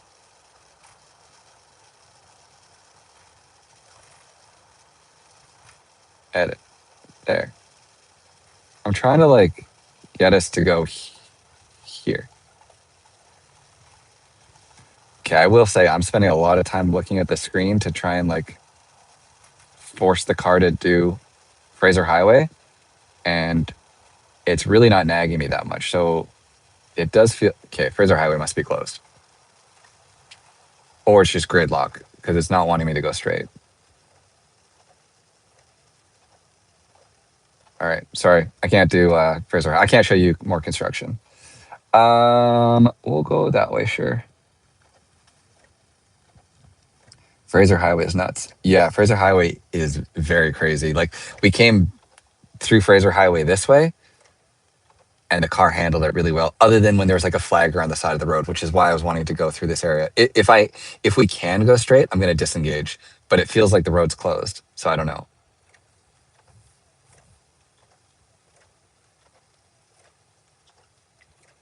D-batch, watching while I charge. That's fun. Okay, what's the deal here? Can I go straight? Because I'm gonna if I can. I'm disengaging just to go straight. The dismay, we're going straight. It didn't want this at all, but it's getting it.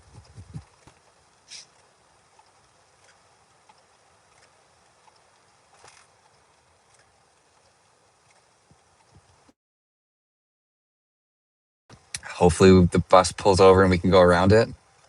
But even still, I think it is impressive to showcase that a car with vision only is doing what it's doing right now. We're fully relying on these cones to navigate us, and then there's times where like the cones are a little bit confusing because there's spots where construction vehicles can shoot off, and full self driving handles it really, really well. Better than I bet some humans would.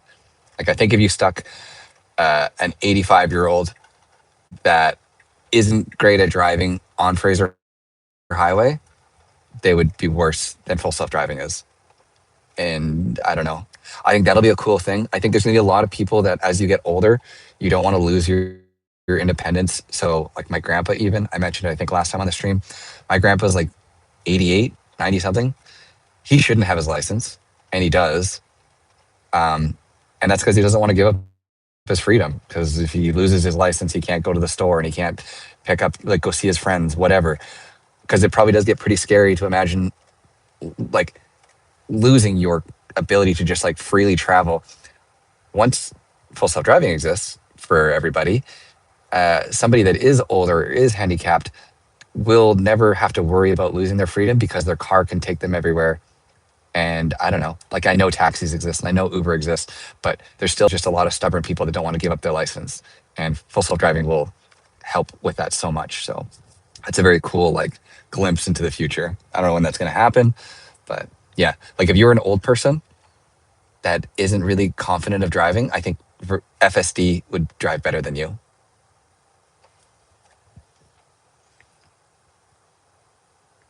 RL, it follows the bus. I wish the bus wasn't in front of us because people are saying FSD is doing what it's doing because it's following the bus. We've driven through this stretch with nothing in front of us. The car does it. Like if it FSD is not only taking cues from the bus. Like absolutely, it's taking some cues from this bus, but the car could drive through here without a lead vehicle in front of us. And you can try to discredit it and say that what it's doing is only because of this bus. But like I said, I did a live stream 3 or 4 nights ago, and we drove through here at night with Mad Max, and there was no lead vehicle, and it nailed it. So, yeah. That's another thing I find funny. I'm not saying that you are this person, but I think there's a lot of like FSD naysayers that are steadfast on the idea that what Elon's doing can't be done.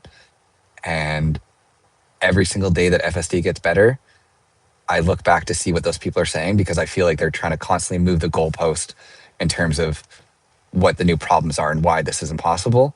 And it genuinely feels like it's gotten quieter. Like when I looked at the self-driving car subreddit, which has been banned from multiple times because they don't like me there, all the people that basically were in the camp that, sorry, Waymo could do no wrong, and Tesla is the worst vehicle on earth, so many of those people have changed their opinions. And it seems like they're all like now finally admitting like, okay, FSD is actually pretty crazy. So it's cool to see the change. Okay. I think we're getting away from the construction. It's just too slow and probably not like interesting for you guys to watch at this point. So we are heading to Costco.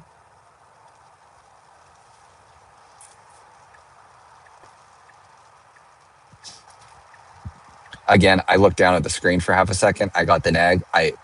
As my eyes looked up, the nag went away. So yes. Okay, we're going really fast towards stopped vehicles. I'll tell you when it starts slowing down. We're slowing down. So we're already reacting to this stop traffic. For anybody that's wondering, we're in Mad Max mode, going really quick towards a wall of traffic. Version 13 wouldn't have done this. Version 13 would have waited until like now to start slowing down, and would have felt really uncomfortable. So that's a huge change in version 14, more comfortable to use.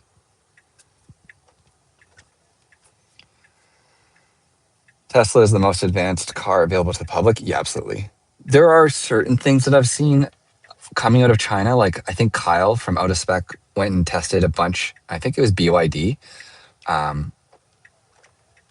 There are things that the Chinese auto companies are doing that are seemingly very impressive as well.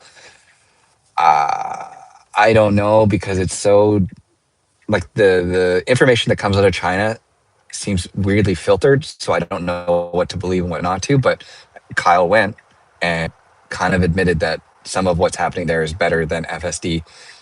There was a really cool thing where the guy lived like in an underground parking lot and had a specific spot in his parking garage, and the car learned where that spot was. Like you taught the car, okay, this is my spot, and drove out or drove in, whatever. And then every other time that that person would go there, they would hit the button and the car would drive down to the parkade, find the spot, and park, because it's not using just vision, it's using LiDAR, radar, whatever other sensor. It was able to park with like millimeter precision. It was very impressive to see. So again, we're slowing down for these stop vehicles way back here. Really good.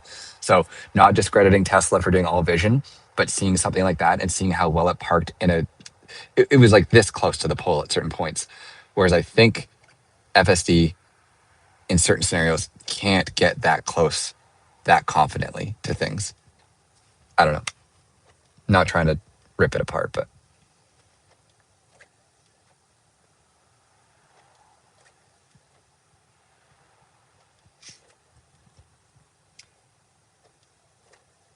how fast we get bored of 13, which is magic. Yeah, that's the thing. People, I mean, even version 14, people, I'm already not bored by version 14. I have a hard time like thinking of content to create because other than when you make it do weird things, it's just doing everything right. And it's crazy that it's normal that a car is driving for us, for me, and doing everything on its own and parking on its own. Um, it's gonna take a while to get to the point where the world just accepts autonomy, and then I think it's just gonna kind of happen really quickly once it does. Like if you go to LA and San Francisco and Austin, Waymos and robotaxis are kind of just everywhere, and it's pretty normal, and it happened pretty fast. I think that's going to happen with full self-driving once it gets approved. I bet the Teslas will communicate with each other in the near future. Yeah, I think there's some level of that that makes sense where the cars could like talk to themselves, mostly for things like a closed road. But I don't know. Yeah, like that works, but they're also, it's so situational, and I don't even know what they would tell the other car. Like, what are you gonna, besides a closed road, like a pothole? That's just a lot of data to be sending around.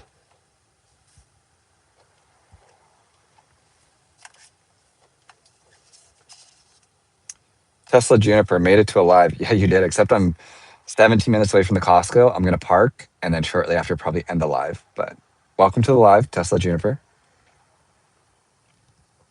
Traffic jams. Yeah, I mean it's 5 o'clock almost, so we're just stuck in horrible traffic, which isn't really fun to watch. But I can't do anything about it. I'm sorry. You're gonna maybe see FSD struggle here. Four-way stops are kind of hard for it sometimes, especially if the humans are impatient. So we should go after this white car. We should just go right now. Little brake jittering, tiny bit as that car was coming. You probably didn't come across on camera, but okay. $5 donation from Adam. I'm in LA and you're right. One sec. I'll read that when we stop.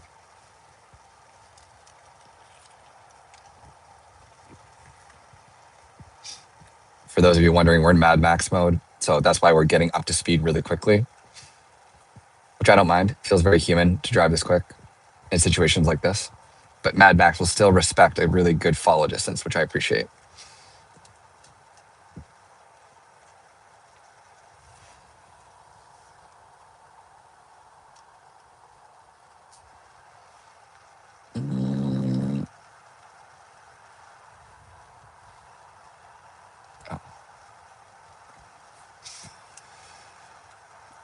Okay, what's our turning right?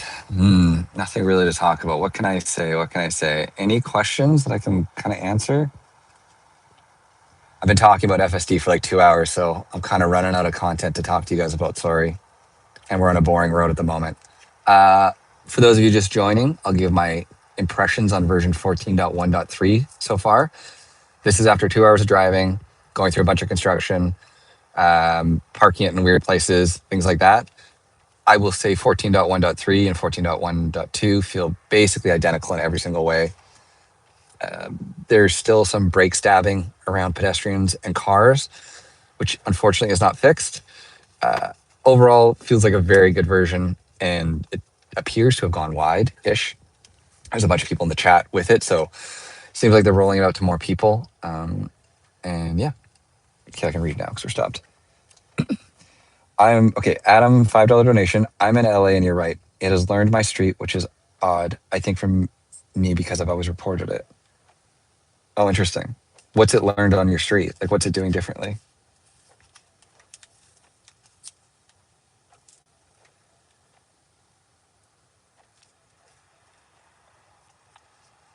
How does FSD in general deal with the snow? Sorry, take a drink of water here.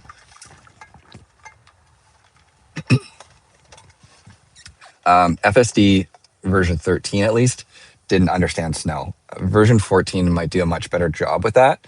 We just have yet to see how it does.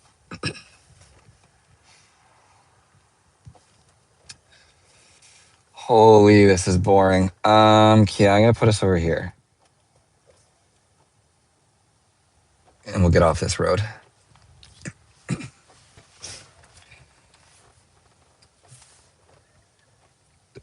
Todd, do you think plugging in or walking up helps with getting downloads? No.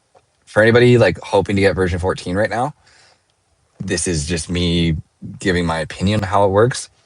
I don't think refreshing the app or going into the car, or because sometimes you could go to the software tab and it like searches. I don't think any of that matters. As far as I've seen, if you open Tesla app and you could pull down and refresh your Tesla app, sure, but like when I got the new update just now, I opened my app and it was there.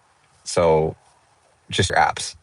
Don't bother like plugging in your car or turning it on or checking a software thing. But again, I might be wrong, but from what I've seen, it feels like it just will be available for you in your app, even if you're not on Wi-Fi. So like I've been out and the car wasn't on Wi-Fi. Like when version 14.1.3 came out, there was no Wi-Fi, and it still gave me the download. This guy's trying to. What's he gonna do? Whoa, we're moving up to this person space. You won't be able to see that. There's like an Impala, like an Uber driver. Oh, here you can see him moving around right here. We like moved up to try and like give him room to like move around, which was really good. Just DM Dirty Tesla. Oh, that man's poor inbox must genuinely be unusable. I don't understand. Poor Chris. RL, did you pay AK or are you paying monthly? For me, to answer that question, I pay monthly. I pay $99 a month for full self-driving. For those of you that paid for it outright, it's great. I probably would pay for it outright if Tesla gave it to you for a lifetime. It scares me that if I bought full self-driving on this car and then this car got into an accident, that you lose full self-driving and insurance doesn't cover it. So, and it's more. I think it's like $11,000 for us in Canada. I have to buy it in the app. But until it's like a lifetime license that moves along with you, I don't think I could buy full self-driving. I also think when unsupervised comes,